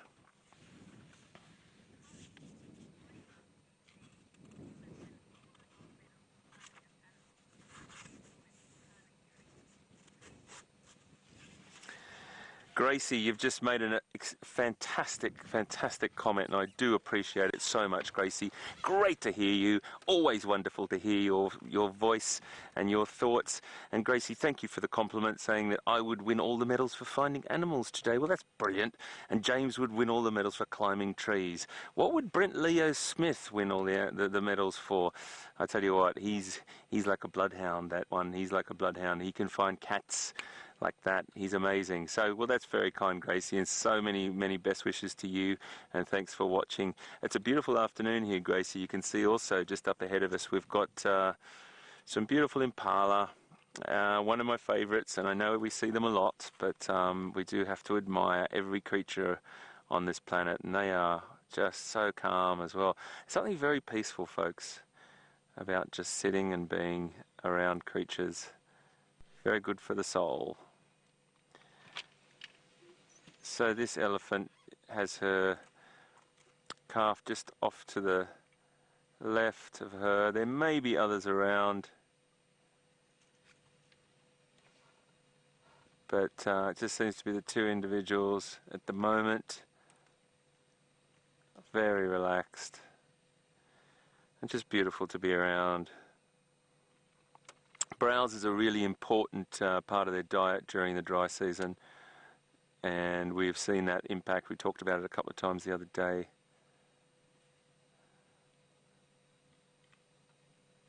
There's not a lot of foliage on the ground, not a lot of grass, or the smaller shrubs have either been eaten already, so browsing up on the tree lines is quite important to them. So you've got to remember that an adult her size would be consuming over 300 pounds of vegetation a day. That's a pretty incredible sum that they would have to consume. So it's a constant task. That's about 150 plus kilos, or 150 kilo-ish. Hello, darling. It's all right. It's okay, my girl. It's okay. Did you just see us? Did you just notice us? It's okay, my girl. There is a few individuals up beyond her as well, I'm just noticing, and there's a couple to our left. So this is the time when Gendre stays on picture, and I just have a little glance around to establish, because sometimes you can drive into a situation like this and elephants move silently if they're not brushing up against vegetation, and before you know it you can have elephants all around, and that's absolutely fine, but one has to just also be aware if there's a bull in must, if he's in potentially a more stimulated state. There's another one just over there. And for the biggest land mammal, as Gendre's trying to get a visual for you there, just because it's so thickly covered, you can see how easily they blend in, huh? Incredible. Just that little bit of movement. And she was actually turning to alert because of that individual more so than us. She's seen us long ago and she's heard us as well.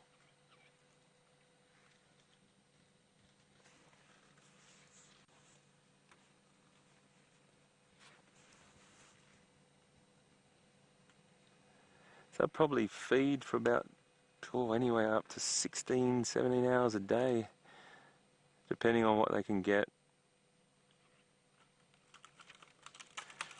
And depending on what they push over. It's immense strength, it's effortless. There's a couple of other individuals coming along here. We'll just gauge how everyone feels. But I reckon we should just move on a little bit and let them, we might park ourselves. Hello, my girl. It's okay. Just get a little bit ahead here. It's okay. Let's get ourselves into the shade and then just watch. So while we're just moving along and re-establishing our position to get us in a nice place for them and for us, let's cross over to Brent and see what he's up to. We'll be back with you just now. Hello. I'm just still so happy we managed to find those two Birmingham boys on International Lion Day. Incredible. We do seem to have real good luck when it comes to these things, but they're snoozing in the shade, so I'm just doing a quick meander around the eastern part of Djuma, hoping that we might pop into something else before we go back there a little bit later. As it gets a bit cooler, they might come down to the waterhole for a drink, and I'm really hoping they start talking to us and give us a nice big roar. Now, one of my favorite sounds in the African bush is the roar of a male lion. Lets me know I'm at home. And because it is International Lion Day, we are going to be carrying on doing lion quizzes. Well, hello, Super John is awesome. Super John is awesome would like to know, what is the biggest natural threat to lions? It's other lions, outside of human beings, of course. It is other lions, possibly elephants, and to a lesser degree hyenas. So for an adult male lion, the only real major threat is another male lion coming in. Of course, they can get injured while hunting. That's another threat. Buffalo, giraffe can break their jaw. But generally, in terms of pure sort of attacking of the lion, it's going to be another male lion. And also, male lions attribute to 70% of the lion cub mortalities. So when a new coalition of males comes into an area, they kill all the current cubs or even sub-adults that are there. Now, the reason for this is that it immediately forces the females to come into an estrus, but lions have this incredible evolutionary process that have brought them to be this apex predator. So, for example, when a new group of males comes in, kill the cubs, start mating with the females actually come into a false estrus first. So that means they won't have cubs after that first set of copulation. And what do you see there, VM? Baboon tracks. So they won't come in, they won't have babies from that first copulation. And what they do is making sure that those male lions aren't going to be chased away by other male lions. So only on their second estrus cycle will they mate and produce cubs normally. And that's what we've got at the moment. We're very lucky. We've got 8 cubs with Nkumas and 8 cubs with the Styx Pride. But while we continue on our search for creatures both great and small, James is with a horse that looks like it's wearing its pajamas. The pajamaed horse, I'm afraid, has disappeared, everyone. It wasn't a great view. I can see it here, Brian, but it's not a great view. I wanted to show you something else, though. Let's have a look. You can just see the zebra there. You see it there? You can just see a couple of stripes in the middle of the bush there. Hooray, you can see it. Joy and rapture unforeseen. Now, what I was also hoping to find was some kind of insect living in this bush that I'm looking at now.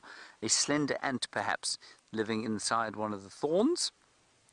I see that the universe is spitting on me slightly at the moment. There are no thorns here with slender ants. What they do is they sting. They sting the thorns and then they go and live inside. And you can often find them. And I don't know why I find it so joyful to find a slender ant inside a thorn. No, they get very swollen and none of these are swollen enough. Negative. Alright, come over here, everybody. We'll walk gently down this way. And remember, we spoke about the marula tree at the beginning of the drive. Walk, sorry, not drive. We're on foot, aren't we, Brian? We are indeed. We are indeed. And I said that these marula trees, although they're not killed by the elephants when they take off this much bark, this is what happens. So you can see inside here, lots and lots of termite activity. There's a lot of heat coming out of this tree. That's interesting. Lots of termites. Much of this heartwood has been rotted away, and the wood here that is not rotten, down over here, you can see these sort of splinters of good wood. They were unable to maintain the integrity of the trunk, and all of this stuff over here has rotted away. It's amazing. It's interesting. Nina, you're in Spain. Lovely to have you from Spain. Thank you very much for getting hold of us. You say, do the trees leave any essential oils on the elephants that might help to sort of repel insects and ectoparasites? I don't know for sure. I don't think there are many trees out here that are particularly oily or that are particularly aromatic and give out essential oils. But what I will say to you, Nina, is that I think you'll find elephants will probably eat plants that will create some kind of exudate or secretion from the skin that will help them to get rid of parasites and ticks and things like that. So yeah, I think that's quite possible. But trees like this are not oily. There is oil. You can find marula oil in the pips, but I mean, you've got to crush thousands of them to get a small jar. I'm just trying to think of any other oily plants. There aren't many, you know, so I don't think that happens, no. I'm going to continue down through here. We heard that zebra alarm calling. And so while we do that, let's go back. We're going to turn around and go back up that way, sort of towards the Lwamati drainage line. In the meantime, Hayden is still with his very large elephant.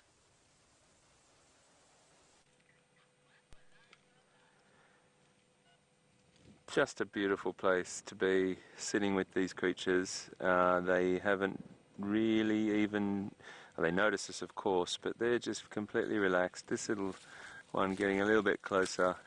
It's okay, my boy. It's okay, my boy. Everything's fine. No problem. And you can see those beautiful canines. They're a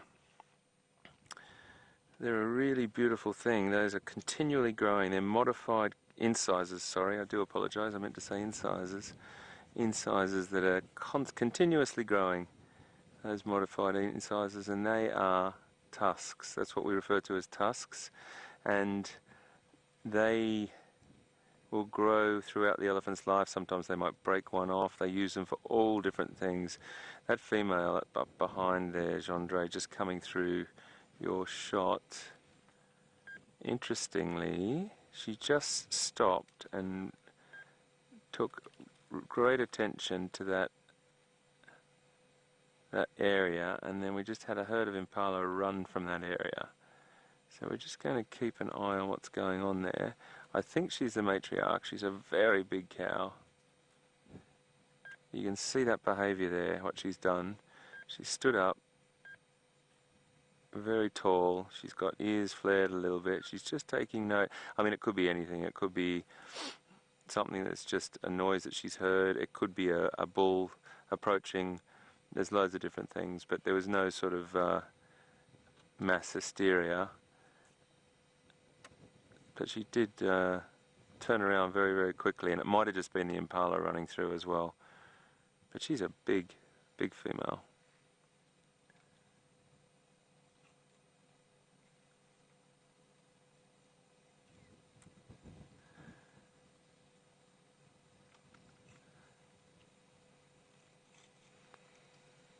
So females can get up to about, I think from what I can remember, I'm trying to go for pounds at the moment. It's somewhere like 6,500 pounds. I think I'm having a bit of a crack at my memory banks there, to even up to 7,000 pounds, plus or minus. Oh goodness, Gendre, I've got to try and convert that now. I'm going to go for about 3,000 to 3,500 kilograms, which is a pretty incredible size. just beautiful to be in the presence of.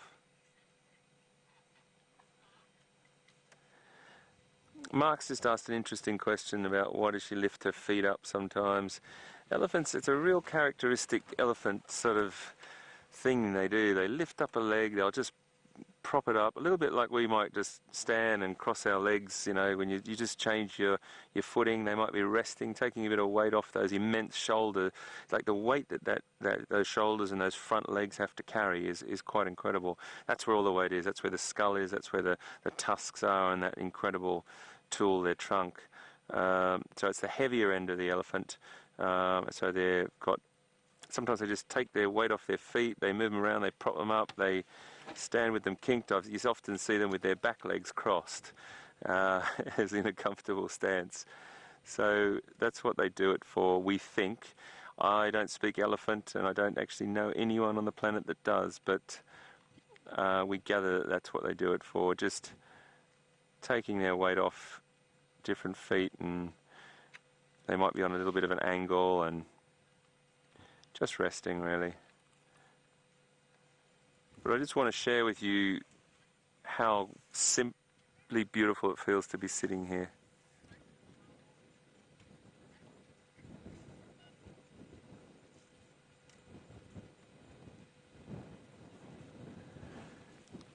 May I please have that question again, please, Control? I'm just sorry I missed the beginning of it.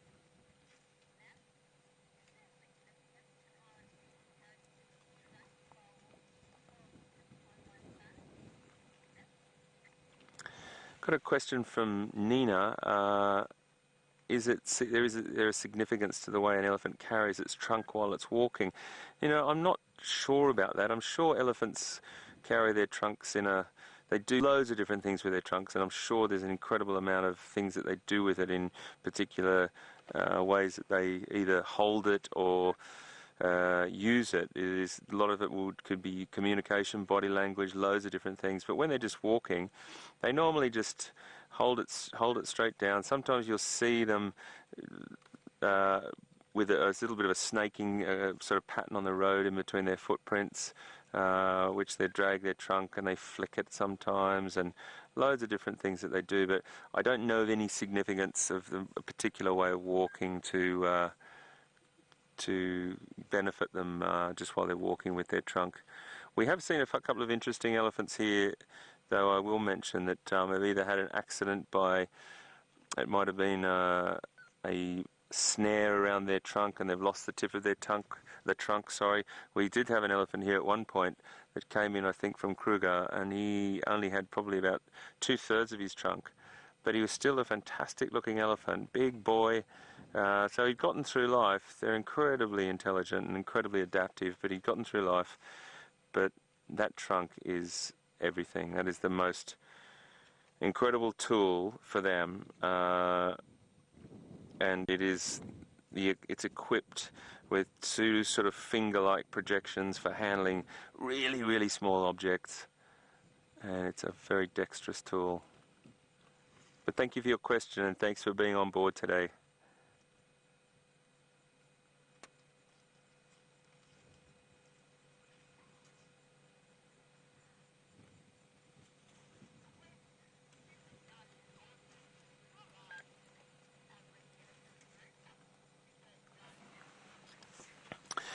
Well, we've got a question from Super John is awesome. I love that handle, John. That's fantastic.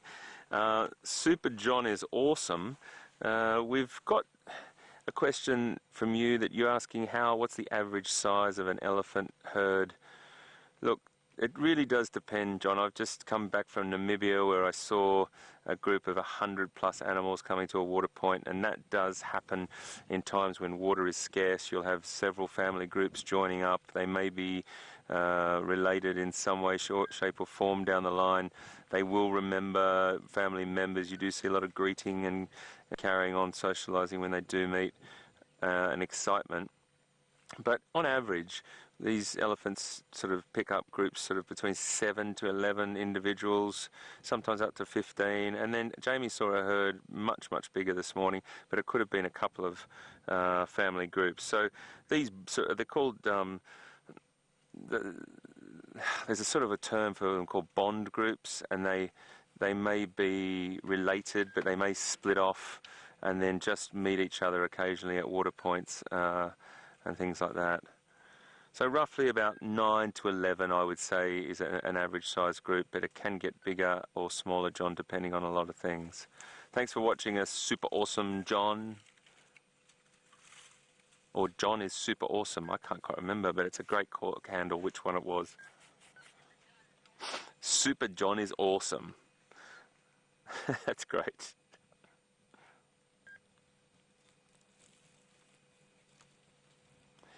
Beautiful use of her foot there to try and dig out a little stump or pull off a bit of vegetation. That must be a really favourite part there. Kicking using her foot.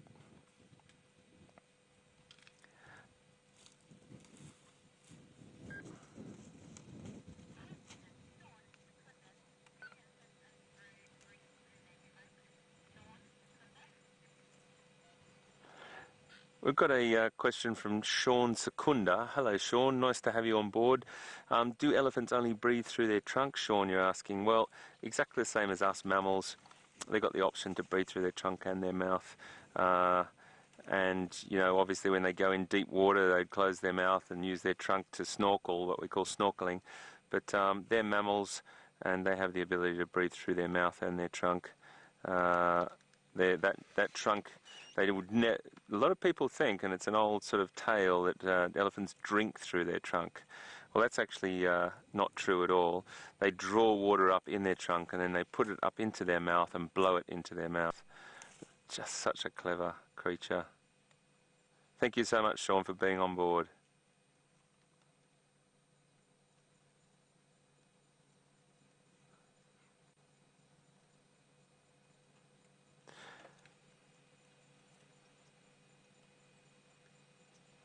It's like therapy sometimes, folks, sorry. It's like therapy sometimes, folks, I was trying to say then.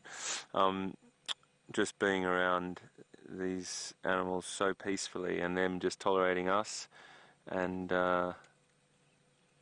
us being accepted by them. It's quite beautiful. So I think we're going to link to James. Was it James Gendre? Yep, it was James. I'm having one of those days where I can't... Kirsty's absolutely, her diction is perfect. She speaks so clearly, but I just forget in about 30 seconds. I do apologise. James, we're coming to see you. I'll see you just now. Hello everybody. We found a little flower. Now, what I want you to do, close your eyes. Don't even look, everyone, just close your eyes. Okay? Now, I'm going to push this towards your nose. It's now right underneath your nose. And I want you to take a deep breath in.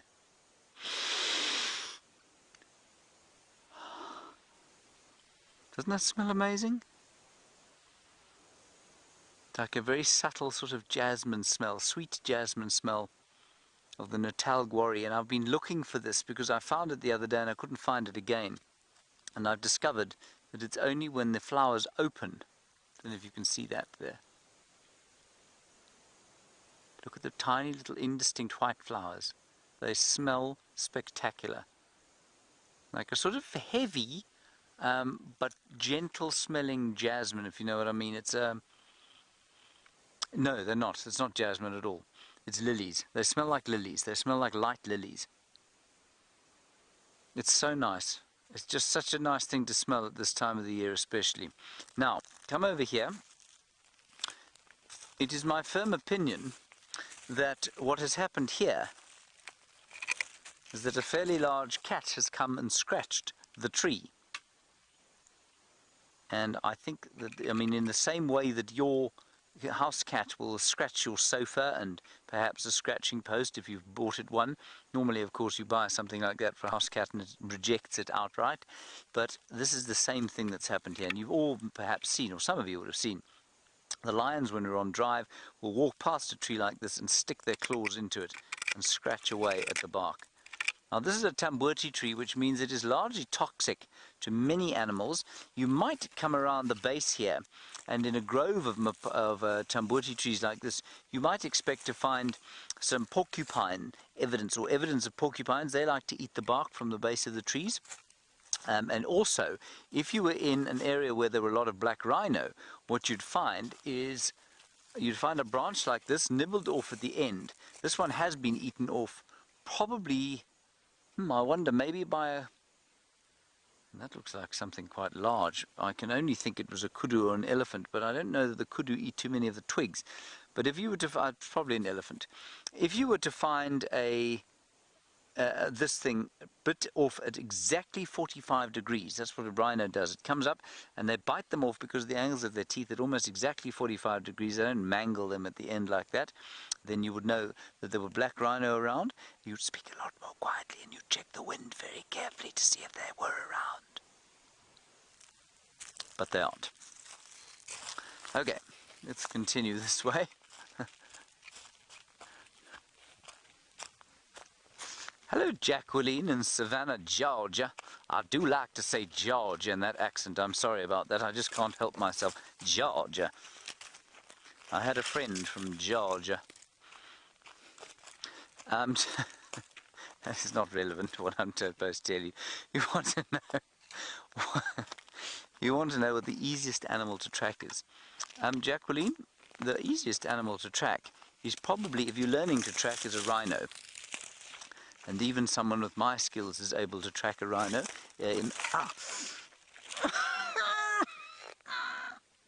Brian, I've been severely injured. Do you see? There's a thorn in my finger. Hang on, let me get in closer.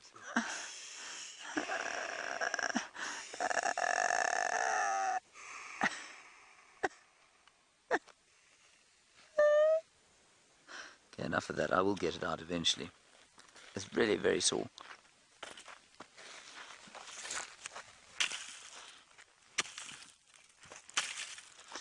Okay, I'm okay now. Now, Jacqueline,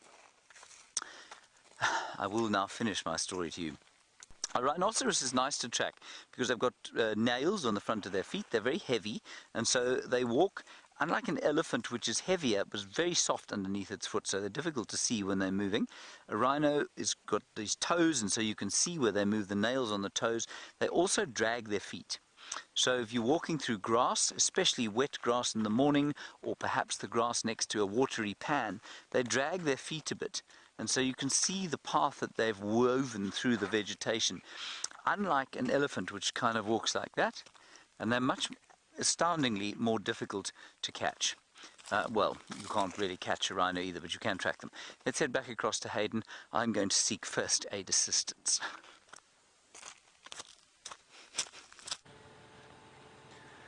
Well, welcome back, folks. We just moved over a little bit just because this beautiful female with her calf just gave us a little sort of just flared her ears a little bit. Absolutely fine. We were just in her pathway, so we just moved forward a little bit, and she's just standing there. I think they're going to head down to water, and I think we were just maybe across her path, but she's got just that little bit of a flare open on her ears. So I'll tell you what I'm going to do. I'm going to just drive forward a little bit and just give her some space, and I think those ears will come down and she'll just relax a little bit more there. It's okay, my girl. So I'll just turn on the side here and let you see her from there. Absolutely wonderful to see the behaviour. Don't know if I'm doing very much for genre here in the way of shots, but I'll try my best. There we go, lovely light at the back there, silhouetted through there. Just keeping an eye on the other individuals as well. So not an easy shot for poor Chandra. He's got to swing around nearly 180 degrees. But it's the great thing, you know. She just gave us a little indicator. She said, I would like you to move. So we moved, and we did exactly what she wanted to do. And she's on her way now. I think they're making their way to the water point, which I think is a really beautiful thing if we just be patient and watch that. They're browsing as they go, but I'm pretty sure she is the matriarch. So if she says let's roll, they will follow. But it just seems to be that they're browsing their way through there. Let me just maybe... It's not a great position, is it, mate? What about that one behind you there? That's a little calf cruising across the road. The most precious piece of cargo for her. And as long as that little one is alright, she's alright.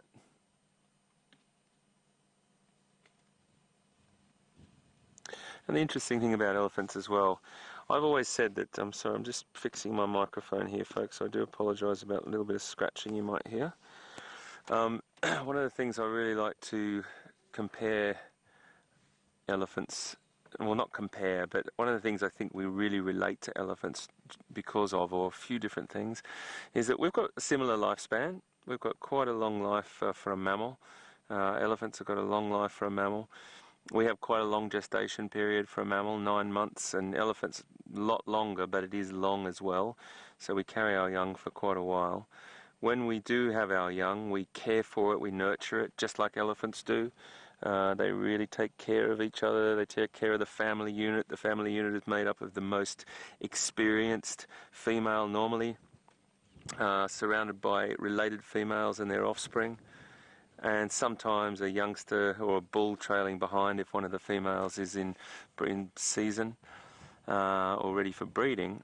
And then we also have a very, very strong, as humans, as primates, we have a strong family structure, and so do elephants. And I just think those things related is one of the groups of reasons in my world that why we connect ourselves with elephants so much. It may be completely untrue. It may be just my philosophy. It may be just my take on it. But, you know, I love these animals so much, and I love being here. But there's another animal that I am very passionate about, and James Henry just happens to be with one of them right now. We'll see you soon. Everybody, there is a giraffe, and you can see something hanging out of its mouth.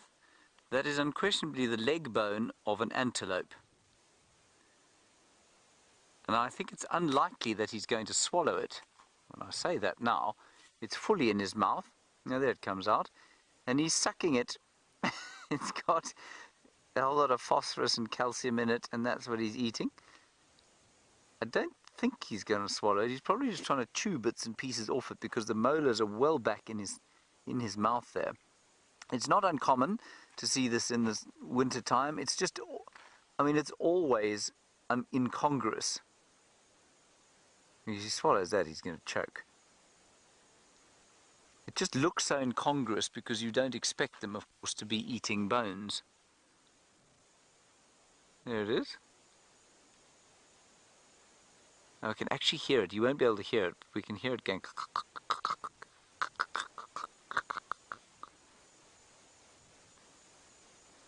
Isn't that amazing? Really, I mean, yeah, like I say, not unusual, but fascinating because there's not much nutrients left in the forage that they find. And so as we go towards the winter, giraffe, nyala, I haven't seen impala doing it, but do perhaps mostly the browsers will chew on bones. In fact, I'm just trying to think if I know of any grazers that chew on bones. I'm not sure that they do. I think it's probably largely the browsers, which is quite interesting because the leaves last longer than the grass leaves do. So, obviously the nutritional losses in the trees as they go dormant is that much higher. Isn't that cool? He's loving that. He's sucking his favourite little sweet. I'm very glad that my favourite sweet isn't a old smelly bone. Well, there won't be much flesh left on it, but I can guarantee you it don't smell so fly. Doesn't that look nice, Brian? Are you jealous? I am. Brian says he's jealous, everybody. He'd love to be sucking on a bone right now. Especially an impala bone. Especially an impala bone that has got a bit of a sort of flesh left on, some sinew, some rotting sinew. Delicious. Delicious. Anyway, that chap looks extremely happy with his bone.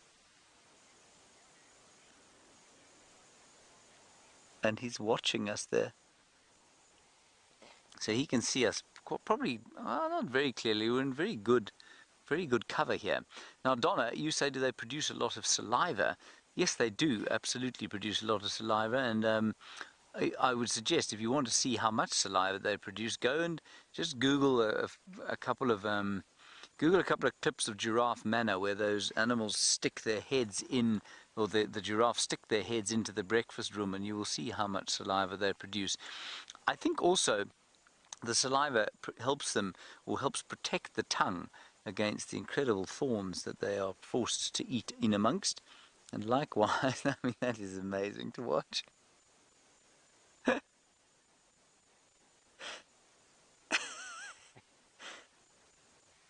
I think you'll find the saliva is helping him eat that bone as well. He's chewing it. And his, like I say, his teeth at the back of his mouth. And so he can't really chew it where it's sitting now.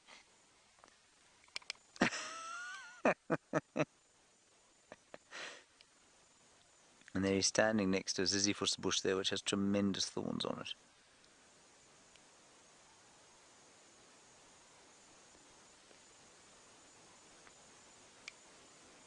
Ah, wow, what a wonderful sighting. We heard the oxpeckers going, and if you are on walk, everyone, oxpeckers are something you really got to listen out for. They go psh, psh, psh, psh, psh, psh, and they alarm call both at us and they shout at each other. But of course you know that they could be sitting on a giraffe like that, or they could be sitting on buffalo, rhino, nyala, impala. So you really, when you hear them calling, you've got to be careful. And we heard them calling. Brian said, that's probably a giraffe. And well, Brian, Thank you. here it is. Come on then, let's carry on. I'm going to start heading sort of slowly towards home. But Hayden has found yet another scruffy, colourful bird.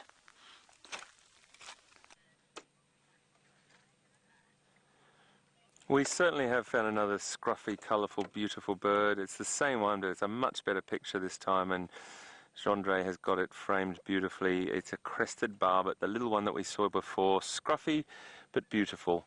And I do relate to that, not myself being beautiful, but scruffy. And it is a wonderful bird. I'm going to just move on, folks, for the simple reason that the matriarch is just down next to me. We just want to get a picture of this big female as well, pushing this tree over.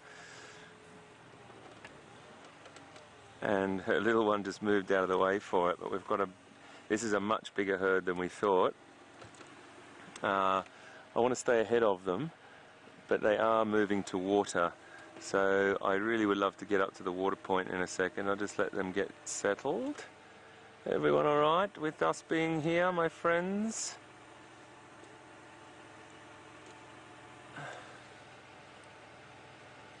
Okay. I'll tell you what, I'm going to make the executive decision here. Oh, am I or am I not? Just watching her down there. She's moving down, she's feeding again. I'm just going to head up a little bit further here, mate, and have a look. There's a great reach. I'm swinging poor Gendry around. Look at this immense reach, folks. So this is where the elephant exceeds all others in its ability and its versatility with this reach up. If she reaches up again with that trunk, she may pull that branch down.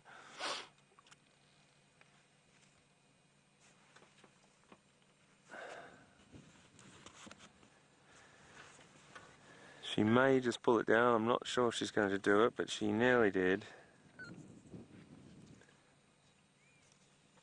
And we're starting to get elephants all around us now. So it's completely fine, it's completely relaxed, and all the animals are relaxed. That's the most important thing.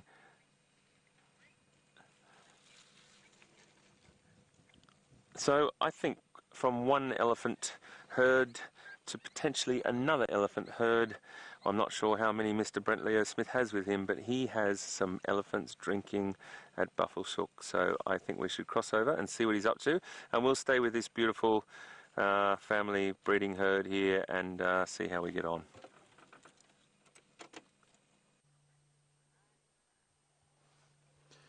So we were sitting with those male lions, and I just heard this behind me, and what it is a single young elephant bull. He's not very relaxed, so I've stayed a little bit far away from him, and he's obviously very thirsty. He could have come in from the Kruger, Western Kruger, where there's not a lot of vehicles, or even the southern Manyeleti, again an area where the elephants don't see too many cars. So we're just keeping our distance from him a little bit, and hopefully he will relax and not be so scared of cars in the future. But I think he's quite a bit of character. I really like his it's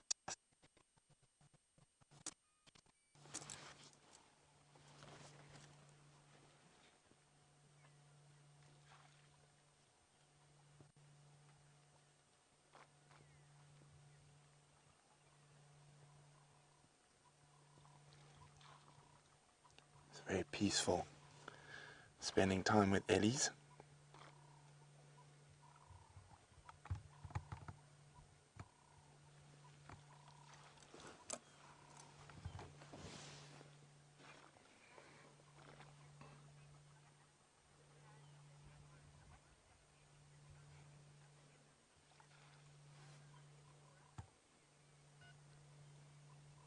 Now, Laura says, is it true that elephants can sense other animals from the pads on their feet? She watched a documentary that it's true. Or sense other elephants at least. I'm not 100% sure, Laura. I think they rely a lot more on their ears and their nose to sense other animals. They can definitely smell and hear things well beyond what we can. But I don't know. It's not impossible, but I think it's improbable. I think their other senses are so developed, and they can hear for such vast distances that I'm not sure why they would use the soles of their feet. Oh, there we go. He's having a little calm moment, an evening beverage, a sundowner. Now, from where the wind is at the moment, I don't think he's smelt the lions. Now, if he does, sometimes elephants will go out of their way to chase them. Now, even though they don't really pose too much of a threat to an elephant of that age, they just really don't like predators. They chase hyenas, wild dogs, leopard, lion, of course. You know, there's something quite appealing about this elephant. Sorry, I just got to be on the game now. Hey, firm taxi, I'm just looking at the Ndlov at the Mighty. So I was hoping, while the lions were sleeping, we would get visited by some elephants. And we're going to sit here and watch this little boy. Oh, it looks like he might come towards us. He is looking a little more relaxed. See how his trunk is sniffing around. He's smelling the other elephants that have been there. That's why, just watching elephants for as long as I have, I tend to think they utilize their other senses more than they would utilize the pad to sense other creatures. But I might be wrong. And let's go across to a very funny human with one of our feathered friends.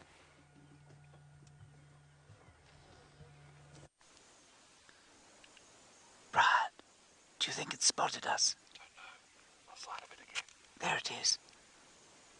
Everybody, there's a crested Franklin. It was approaching us. Brian, were you nervous? I'm scared. Brian says he was very scared, everyone. We're very close to it. Only about 10 meters, 30 feet. The Franklin seems to be relaxed now, but one never knows with a Franklin, do you, Brian? No. No, at any stage it could turn, bare its fangs, and come running towards us. Do we have an escape route? We have. I've spotted an escape route, Brian. But you know, with a Franklin, often the only thing to do is to bop it on the head with a stick as it comes past. It's gone.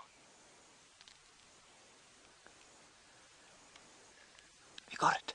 It's gone. It's moving away. Whew. Oh, everyone, that was close. It was a close encounter there.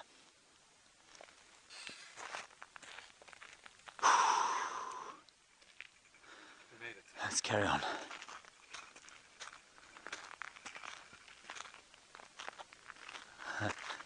Now, Mohammed in Doha, lovely to hear from you all the way from the UAE. Thank you very much. You are in the UAE, that's correct. Thank you for getting hold of us. Lovely that you're watching. You want to know about what the most serious situation I've ever had on a walk is. That wasn't it.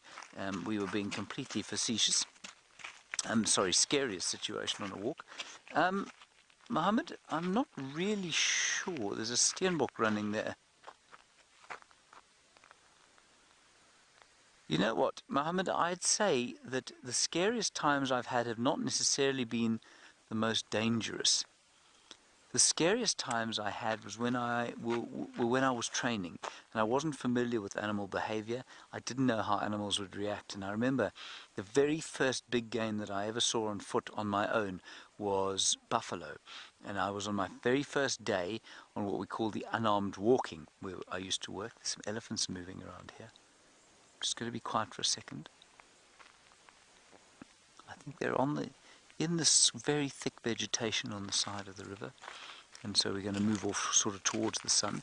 Oh, that's where they are. Steph's just pointing and saying, no, they are over there. Okay, we'll carry on this way then. Mohammed, now we're just going to keep an eye there, and because the sun's going down, it is a little bit difficult to see. So, Mohammed, what happened was we used to do these walks, and in the first few sort of months of my training, I had to go out on my own, armed pretty much as I am now, with a radio and a stick and a first aid kit, a bit of water, and I came round a corner, and there were 4 buffalo bulls lying maybe 20 meters from me.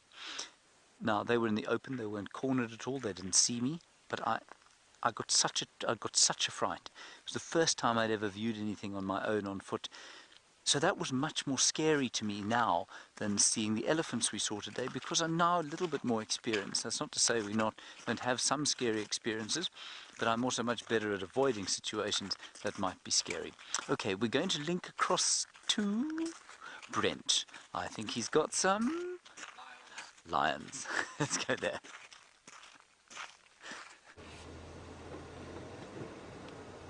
So this effort is slowly moving around towards where the lions might be. So I'm just trying to get myself into a spot where we can see both.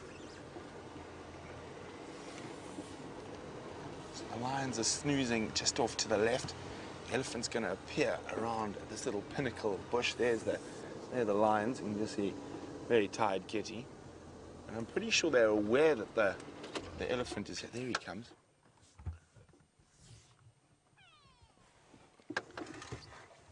I'm sure the lions would have heard him splashing about. And judging from the way he was tracking with his trunk, he might have smelt the lions as well. So maybe he's going to come to give them a good chasing. Wouldn't that be fun? Get those lazy boys up and about. See how he's lifting his trunk, he's smelling, and he's smelling in a direction to where the lions are. Where he is now, he would definitely be able to smell the lions. Oh, it looks like he's going to stop for a snack there.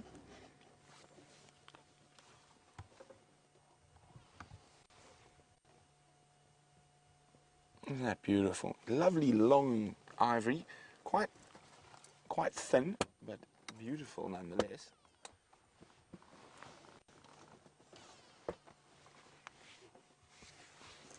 It looks like he's not going to chase the lions today.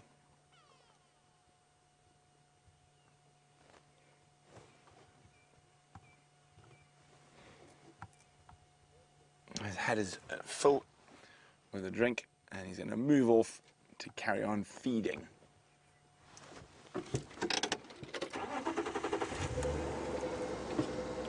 Now, Sean in Secunda is saying, is it true that elephants are the only mammals that can't jump?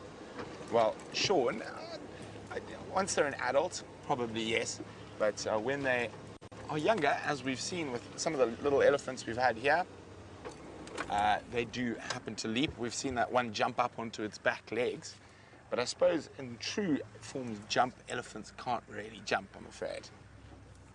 Okay, I'm going to move forward a little bit now. Oh, actually changed my mind.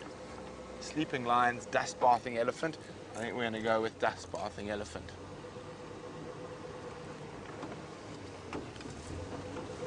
He's not very relaxed. Okay, so while we maneuver to see if we can see this elephant dust bath, let's go to James and another feathered friend.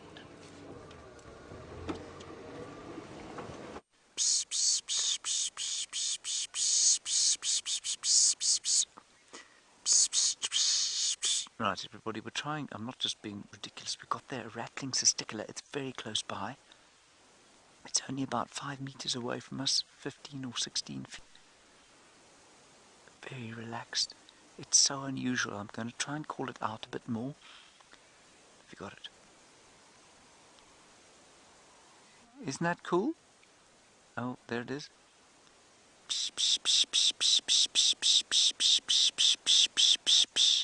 I can see it there. It's in the middle. It's in the middle of these bushes, everyone. That is the rattling testicular. And we don't see them often like this. They're easy to see if you don't have to find them with a camera. They're not easy to see otherwise.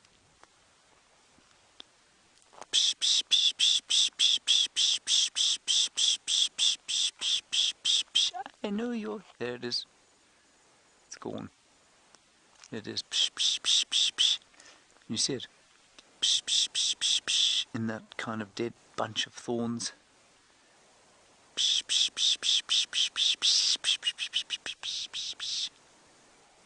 Okay, never mind. Everyone, marvellous sighting. There were some zebra alarm calling off there towards what we call Ingwe Alley. We're getting a little bit low down on light, so we're going to head sort of carry on towards home. But I'm just going to ask Kirsty to tell Hayden or Brent that they might like to drive Ingwe Alley on their way home. They might be able to see something interesting there. The zebras were going, wah, wah, wah, wah, wah, wah, wah, wah, wah, wah, wah, wah. That's very good, isn't it, Brian? It was very good. Thank you, Brian. Thank you very much. Yes.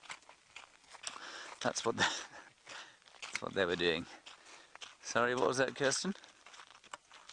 I just got head of here, head tip, beep. Ah, we let Hayden know. Good stuff. Okay, now, on to the other acacia trees. We find over here, very distinct from the flaky thorn acacia I showed you earlier. I was trying to find a slender ant. This is the red thorn. So evidenced by the fact, Brian, that it has bark of the colour Red. red. Well done. This one is rotting. That's interesting, actually. Hang on a sec. This one is rotting because it's being eaten. Can you see the hole there? You see the hole? Yeah.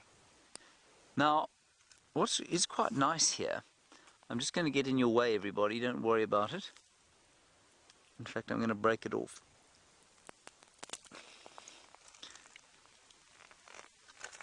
This is being eaten.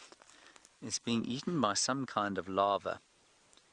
But what they've done is they've probably stung or infected the wood in some way, and it's turned into like a sponge.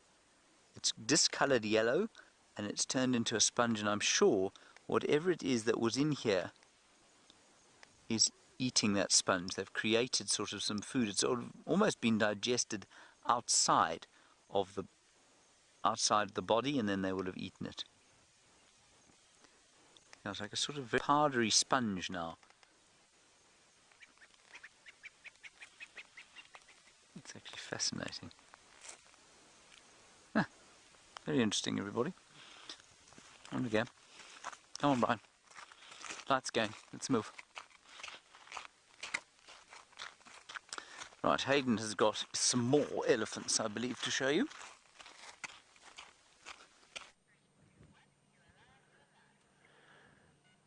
What a beautiful afternoon. Amazing things we're seeing here in the Sabi Sands in South Africa. And if you've joined us for the first time, it's just wonderful to have you on board, and all our regular safarians that are with us, safarians, sorry. It's always great to be with you. So we've just come away from that herd. I wanted to just get up a little bit from them near this pan, this water pan in front of us here. Viatella pan it's called, and it's a regular water source for them. So a lot of elephant and a lot of animals come here to drink in the afternoons. And I just gave them some space because the matriarch, who is the one just to the right of the screen, that's her just there, I think. She seems to be the one that's dictating the leadership in the group. And once she turns and decides to go for water, I think the rest will follow. The welfare of the group depends solely on her leadership. She sets the pace, she sets the time for feeding, she sets the location, and she's basically the one in charge. And everyone else follows suit. But she will dictate when they come to water.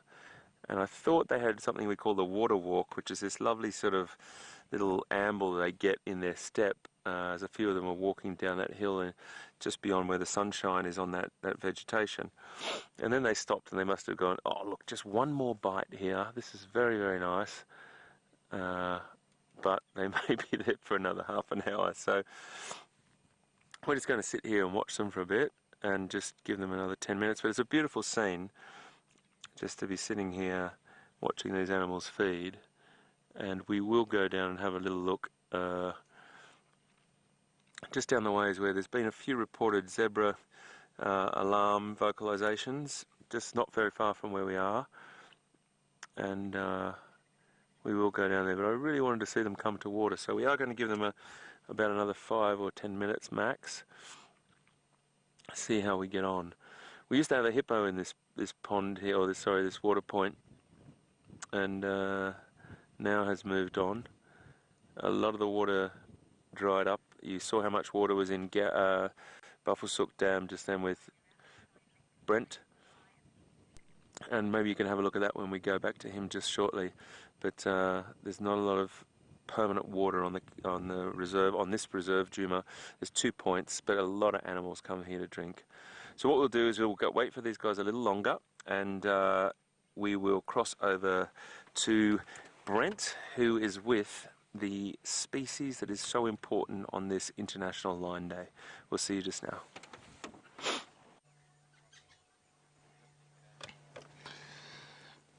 Now, of course, lions are important, very important today. It is International Lion Day, but they're important every day.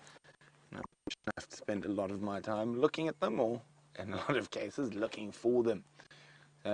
We're with 2 big male lions, part of the dominant male coalition, and know the boys. And lions do. That is sleep. There's the second one. Incredible animals. The amount of strength and power. You almost see the latent energy that a lion possesses. And it's very difficult to think they can go from flat and asleep like that to about just under 90 kilometers an hour in a split second.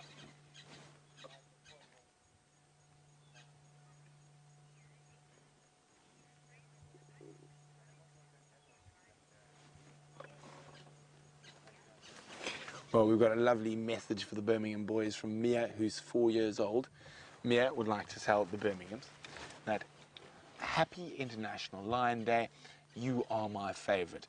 Well, Mia, I'm sure the Birmingham boys really appreciate that, and we love hearing from you, Mia. Oh, the lions aren't the favourite. I'm Mia's favourite, but even more, Mia. Great to hear from you. Let's go back to the lions because it is their day.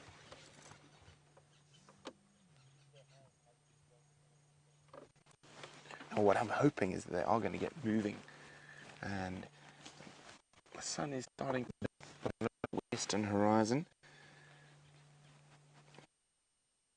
Fingers crossed that in the next half an hour or so they might get up, go for a drink, maybe even call. Unfortunately, with those fat bellies, I think they might get going a little late tonight, but they might meander down towards the Juma Pan, so keep a lookout, you Juma Dam Pan camera fans, and hopefully they'll be giving us a wonderful serenade tonight. A nice battle scars on his schnoz.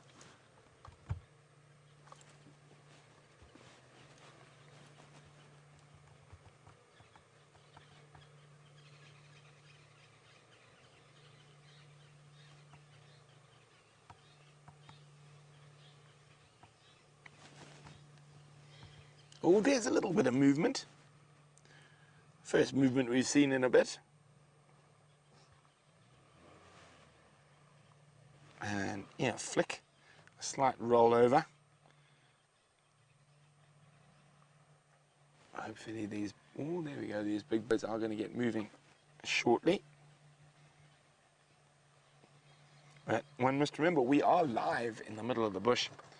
We have no control over the animals, and there's no cutting and stitching together the best parts. We're seeing animal behavior at its most natural, the good bits as well as the bad. Now, filming lions in a different project a while ago, I stayed with the pride to get the shots we needed.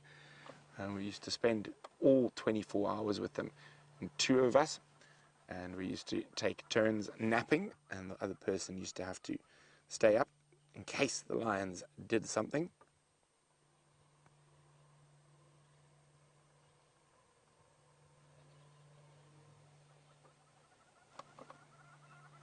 And we actually had quite the setup.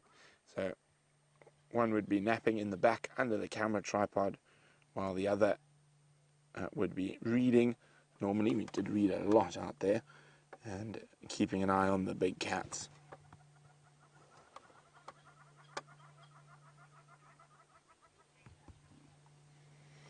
So while we sit patiently and hope for the Birmingham boys to get on the prowl, let's go see how Commander Bond is faring.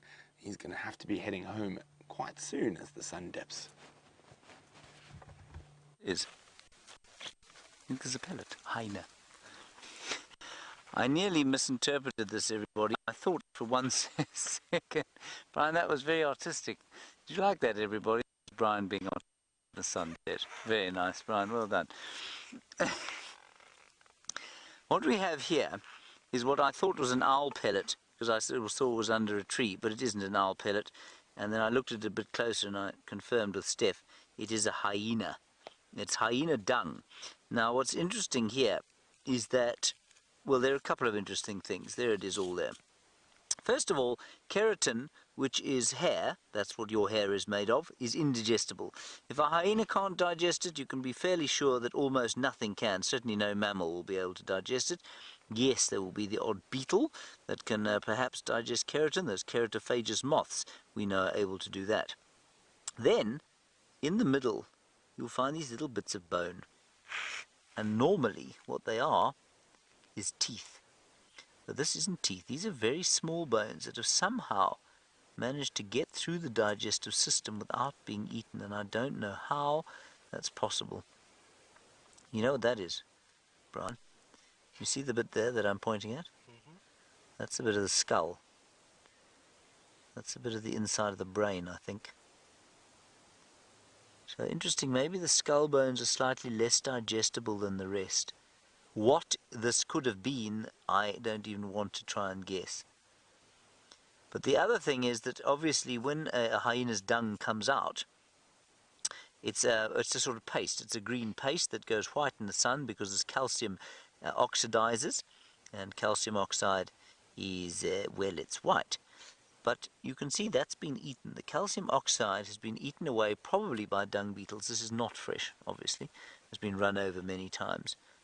But I just think that's quite interesting. So everything has been taken away, redigested by another animal, despite the fact it's been processed by the disgusting digestive system of a hyena. And the only things left are the hair and 1 or 2 bits of what I think are probably the bones of the skull. And I find that quite interesting. Now, the reason I was interested by the fact that I just saw it here and I thought, oh, it must be an owl pellet, which it very clearly isn't, is that the other day I said to one of our viewers, they said, you know, do the owls make pellets here? And they do make pellets, and I thought maybe it was only the barn owls. Steph reckons it's probably more than just the barn owls, but it'll be interesting to know. I wonder if anybody else knows there. I think that the pearl-spotted and the Faroe's eagle owls don't swallow their prey whole. They break their prey up. Maybe they still eat things like this, and then they, you know, they vomit up an owl pellet. And if you think of a barn owl which swallows a rat or a mouse whole, and then it sits there like this, and its digestive system works, and eventually it goes and it pukes up basically exactly what this is, the indigestible bits, the bits of feather, keratin and bone that the barn owl is unable to cope with. Fascinating, fascinating, fascinating. Brian? Fascinating. Fascinating, and very nice introduction to the segment. Would you like to do? Would you like to also do an outro as we link to Hayden? We can. Okay, right. On the count of 3, do an interesting outro to Hayden. Go.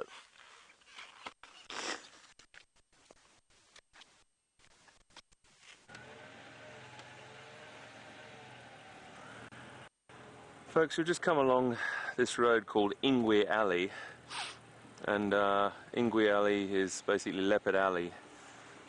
The guys, the team on Steph and Brian and James on walk just said that they heard alarm calls being vocalizations from zebra down here, but at the present time we've got a lot of impala through here, and the impala would be well aware. There's also a waterbuck up there, a couple of waterbuck. They would be aware that there was a leopard around, but I'm just still interested to have a look. It's always worth having a look, folks. You know, what have you got to lose? Drive through a beautiful area of bush. I mean, that can't be too bad either, can you? Can it? You look at all different things, and you never know what you see. You never know what's around the next corner. What's that? Okay.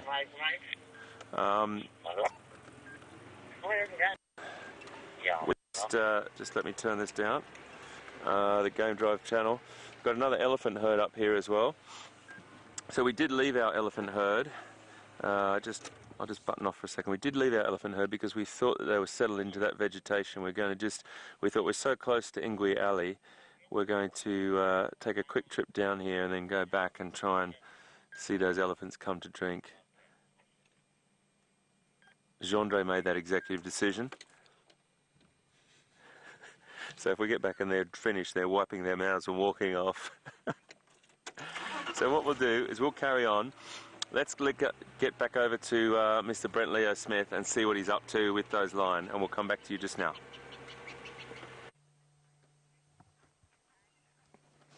Well, the one thing about watching lions snooze, you need to get yourself into a comfortable spot. As we know they can snooze, but it is International Lions Day, or World Lion Day, so we're not going to leave these boys for anything, and we're hoping that they're going to perform for us. And that'd be wonderful. They give us just a little roar, maybe a big roar would be preferable. Now, because it is the Lions Day, I'll keep on quizzing about lions. And very interesting question. Let's mix it up a little bit. Let's do lions and humans and mix it up a bit. And lions have played a very important part in lots of human cultures, and they're found in ancient Greek culture, Roman culture, Christian culture, and in quite a lot of African culture as well. Now, look at that. Oh, he's such a sleepy kitty. Now, there's a couple of emperors who've been named after lions, and the most famous African emperor named after a lion is what I'd like to know from you. So, what is the most famous African emperor that was known by the term the Lion of? I'll give it away if I say any more. So what is the most famous African emperor that was named after a lion, and his royal house is associated with lions? Now, I'll give you a clue. It's the only African country that's never been colonized. So if you know the answer to that, hashtag SafariLIVE, or use the email address questions@wildearth.tv.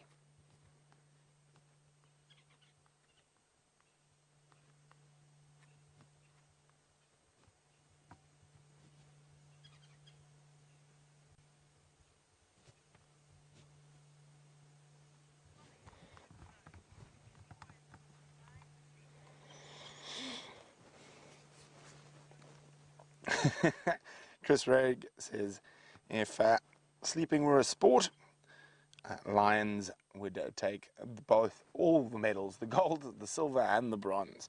That is too true, Chris. Well, I think the leopard might sneak in with the bronze, but a male lion takes the gold, lioness the silver.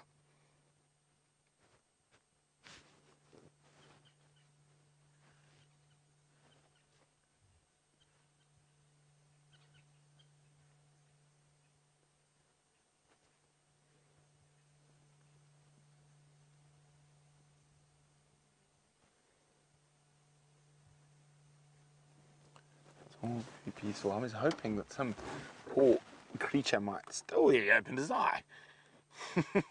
Some poor creature might. Oh, is it closing again? Oh, it's closed again. Some more poor creature might wander down and at least get them to lift their head up. They didn't even lift their head for the elephant. So, unfortunately, I've got a sneaky suspicion they might not perform. But we're not going to take the chance that we're not here. So we're going to sit tight. Oh, we have a leg flick. There we go. A leg moved. That particular paw. Right, we're going to keep sitting here waiting for the lions to put on a performance. While we do that, James, I know, must be almost at home as it's getting dark. So let him say his goodbyes.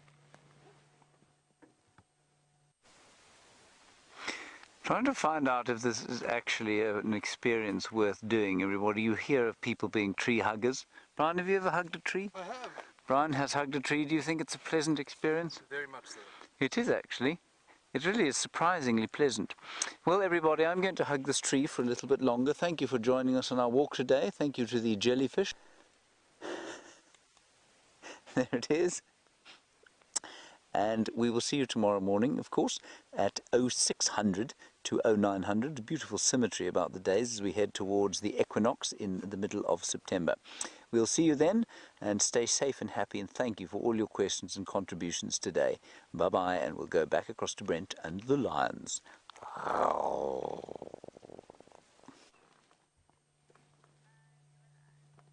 Bye, James. Get home safe. So we're still with the lions. He moved. He rolled over and went back to sleep. And that's about the most movement we've had. We did have a bit of growling and trying to attempt biting flies for a brief second, but they'll be quite happy now. The flies, as it gets cooler and towards darkness, the flies go to bed. So they'll be quite happy. There's still a few about, but you can see there's a lot less ear flicking and movement like that.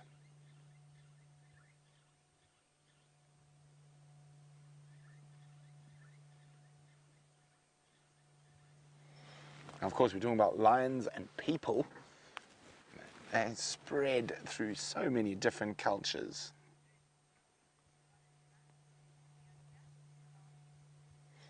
Well done to Judy H.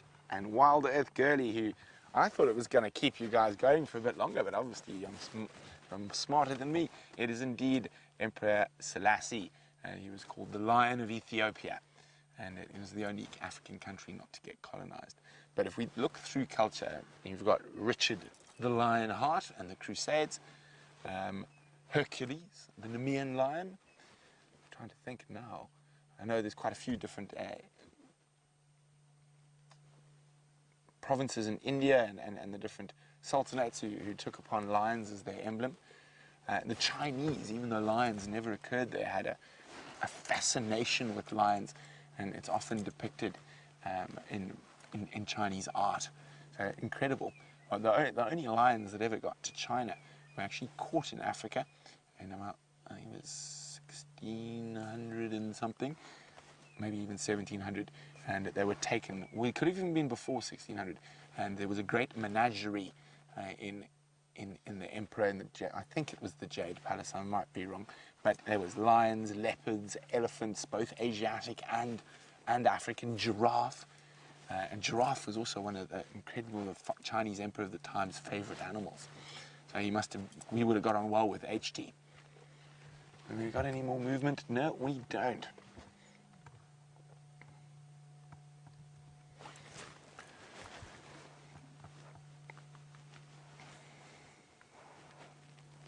And such a strange thing, because we revere lions so much, and we still happen to have eaten up all their habitat. Now, Tucker, who's 4 years old, is wondering, is that lion having a dream? Oh, I think he's got deep, deep sleep. Oh, there we go. He's having a rollover. Now, I have seen lions dream from time to time, but at the moment, I haven't seen any of these guys display very distinct signs of dreaming, sort of pawing or rapid eyelid movement. There we go. That's the guy who's got the hole in his lip. See that, Vim? You just see his tooth through there. So, actually, I think I got a photo of him not so long ago when that scar was fresh. So he's got a permanent toothy smile since he had a fight with probably one of his coalition members.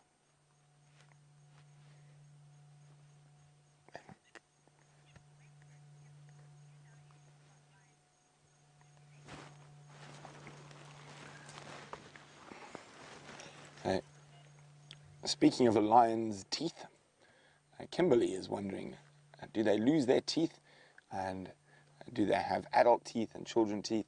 Well, they do. They lose their milk teeth at about 6 months, Kimberly, and then they have one set of teeth that have to last them through the lifetime. And while they're at this age, you can see his teeth are still looking all quite good, but as he gets older, they often will break. Remember, they've got to catch things with their mouths, so it is quite a tough thing. So that wound looks to have healed quite nicely.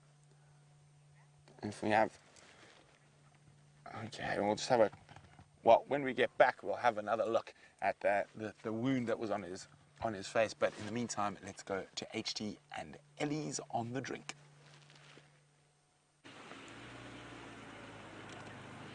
We've just come back at the right time, everyone. This is so beautiful. Just here to see these beautiful elephants that we've been with all afternoon. It's all right, darling. It's all right, girls. It's okay. It's okay.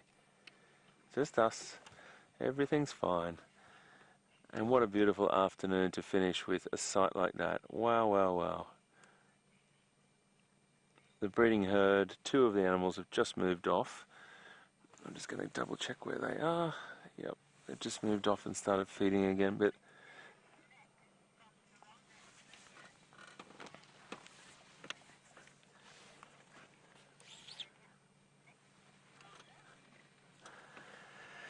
wow, how fantastic, Nick, to have you on board, mate. It's really great that you're watching, and yes, it is an extraordinary experience. Nick, I have to be completely honest, I wasn't sure what acacia it was. It wasn't acacia, but I'm going to have to double check on that for you, mate. I'm just not exactly sure of the species, but they were really favouring that particular species along through there, and I will double check on that.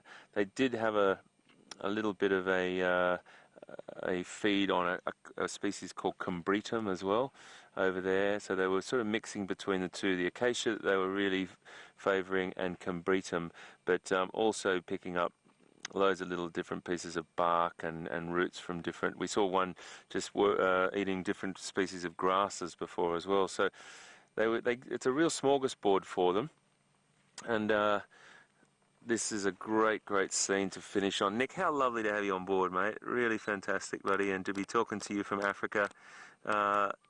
Nick is a great member of the Taronga team, does incredible things for conservation in Australia and with all our species, and Nick, wonderful to have you on board, mate.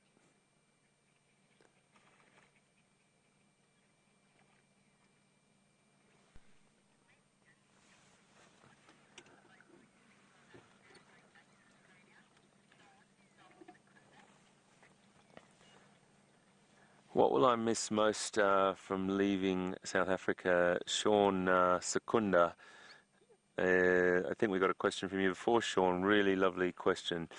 I'm going to say it in 2 words, Sean. It's really easy to answer that. What am I going to miss? I'm going to miss South Africa. This country is one of the most beautiful countries on the planet. It delivers constantly with its wildlife, with its landscape, its habitats, its people. And I never ever get tired of coming to this place. It's a beautiful country that I just absolutely has a very, very deep place in my heart. And yeah, Sean, great question, but I definitely will miss it. I come back here, and I'll come back here till I can't come back any longer, but I will visit this place, I tell you, at least once a year. But I just love it, whether it's holidaying or working or whatever. It is a magical country, and yeah, as I said, holds a very, very special place in my heart. Thank you very much for being with us, Sean. I'm just going to try and get a couple of beautiful pictures of her. It's just such a beautiful scene, so please excuse me just shooting a few shots for a minute.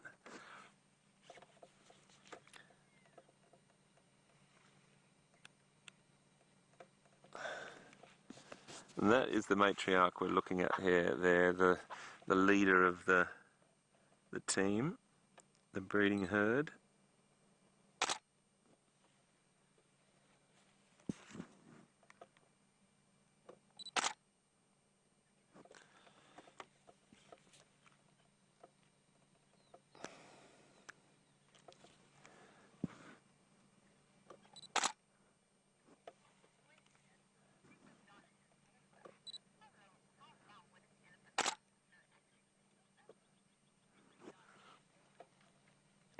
Super John is awesome. You're here again with another great question. Great to have you with us, mate, and for being with us throughout the drive. John would like to know, Super John, you'd like to know how long an elephant would survive or potentially last or can go without water. They can last several days without water, particularly in arid or dry regions, but like the desert elephants of Namibia. They can traverse vast areas to get water and go for days without water. When there is available water, they like to drink at least once a day, sometimes twice. And but in the desert regions, they will modify their behaviour, and they can last with it for days without. Thanks so much, Super John, for being with us. You're awesome.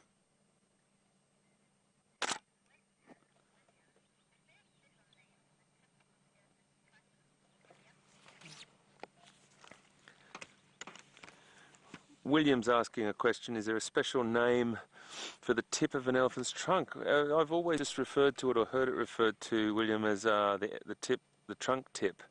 They're finger-like protrusions at the end there that make their life much easier to work with. It's just like our two fingers picking up little things.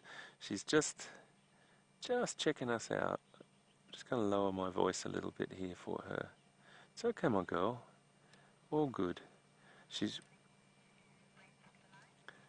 We can link to Brent any second now. This female is just waiting for the other individual to finish drinking. This is a beautiful trait of the matriarch.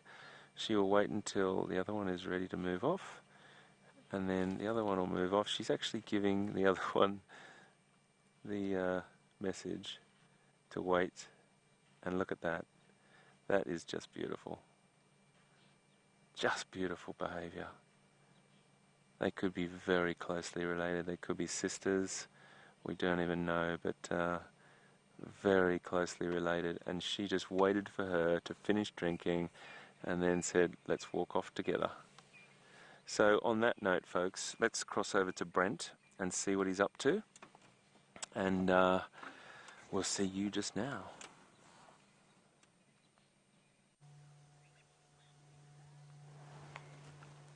We just had the first little bit of movement. There is a sign of a bit of a stretch, so hopefully they are going to get going, but I'm hoping it happens before the end of the safari. Sorry, I just have to be on the game drive. Orbs are just me, you can make your way.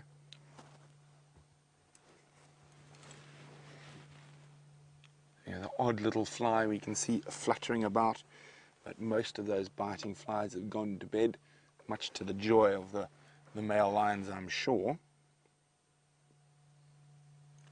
I'm just going to reposition my light here quickly. So, sorry about the noise and the... How's that? Yeah. So there we go. There's Mr. Split Lip we're talking about. And I said I saw him just after that happened. I think it probably happened while he was mating. And I think the lioness's claw got stuck in his lip. But we can have a look. I found a picture while we were away of what it looked like when it was quite fresh. So you can see it's healed quite well and quite quickly. These animals have an incredible healing capabilities, and injuries we often think are life-threatening are very minor to a male lion. Now, I was really hoping that these birds would get up, start roaring, telling us whose land is it, and saying, where are you? But I think they definitely will, but I think it's unfortunately going to be after the safari. But we are live and not scripted. We can't control what the animals are going to do, and that's one of the things I really love about this. And we're showing you Africa in real time and exactly what's happening. There's no room for lying or hiding. This is how it is, and this is what we do out here. And it's incredible to be able to share that with so many of you all over the world.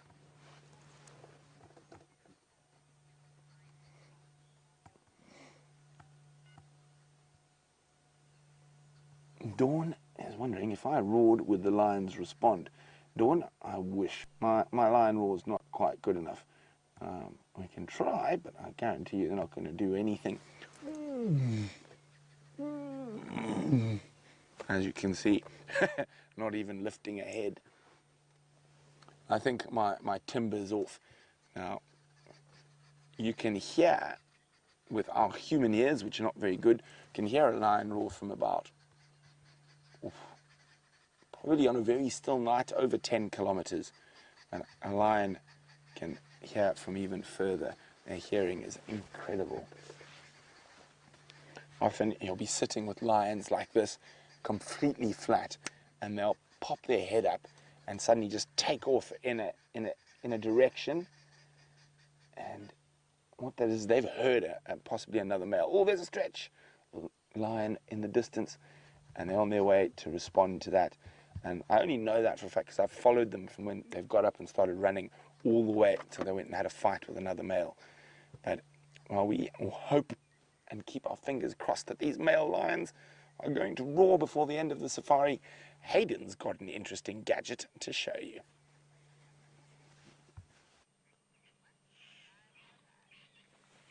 Well, at this time of the night, what do? Bring out your bat detector. We just thought we'd give it a little try. Listen to this. It's a bit static here.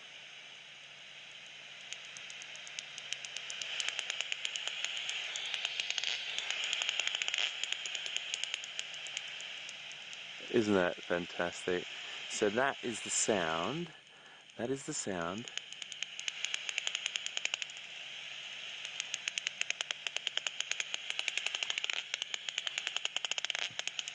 Isn't that awesome? That bat is hunting insects on the wing using echolocation. And Gendre is doing an amazing job to track it.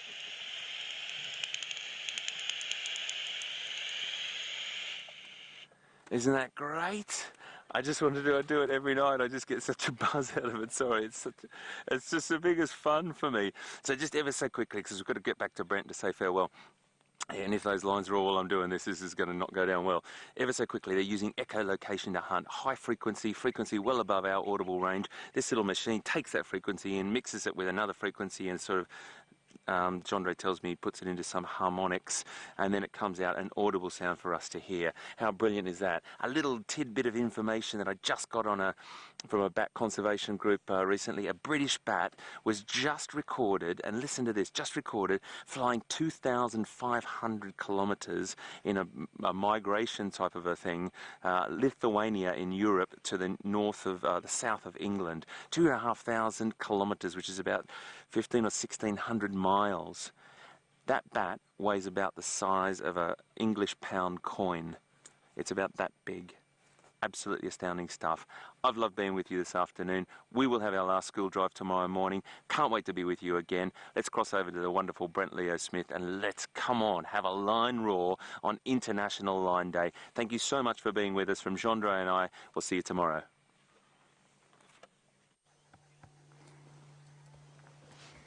So unfortunately, no movement yet, but we still have a few short minutes before the end of the safari.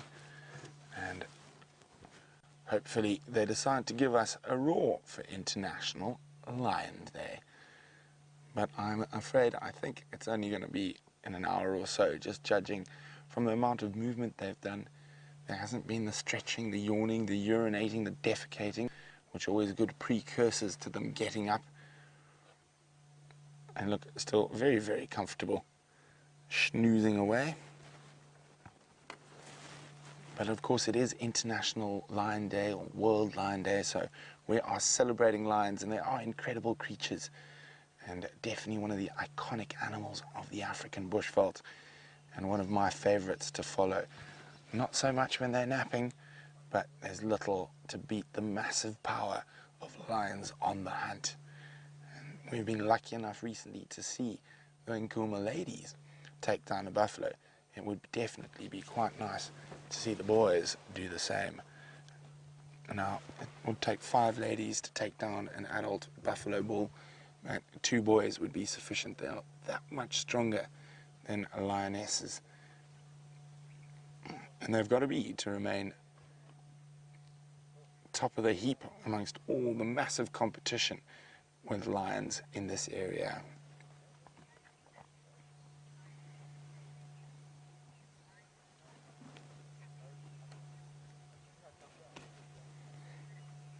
Well, fun fact from Judy H for International Lion Day, that the MGM Lion's roar is actually a yawn. Well done, Judy. Yes, you can definitely see he's yawning when the lions roar. Our regulars all know they don't bare teeth, and they take it deep out of their breasts. And it is just one of those sounds that once you've heard it, it'll stay with you forever.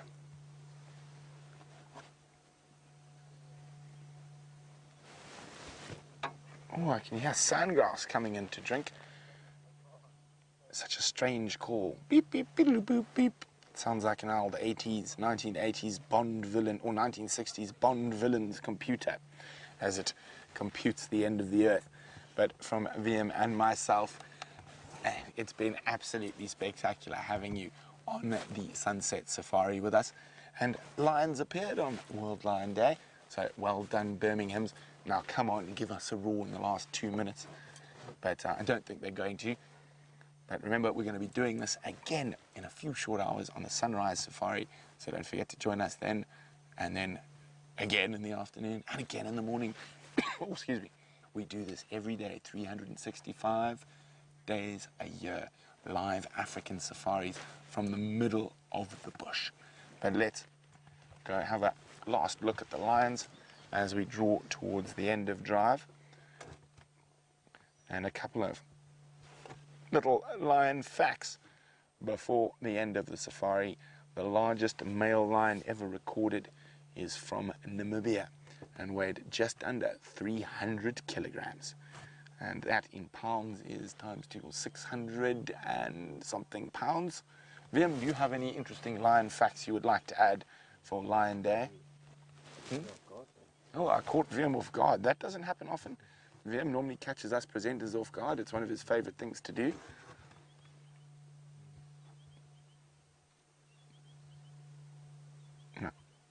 No, nothing from Vim? You know, Vim is seriously off guard tonight. But unfortunately, we are on the edge of the Kruger National Park, and there's a massive feeder of lions around, and we're in one of the largest genetically diverse population of lions in Africa, which is a very special thing. And as I said, hopefully they'll make a bit of noise. Keep an eye on the Djuma Dam cam, and even if you're not looking and the lions don't appear on the cam, keep an ear out for those wonderful roars. I'm sure these guys are going to be really loud, so keep listening. And from all of us here, we'll see you tomorrow.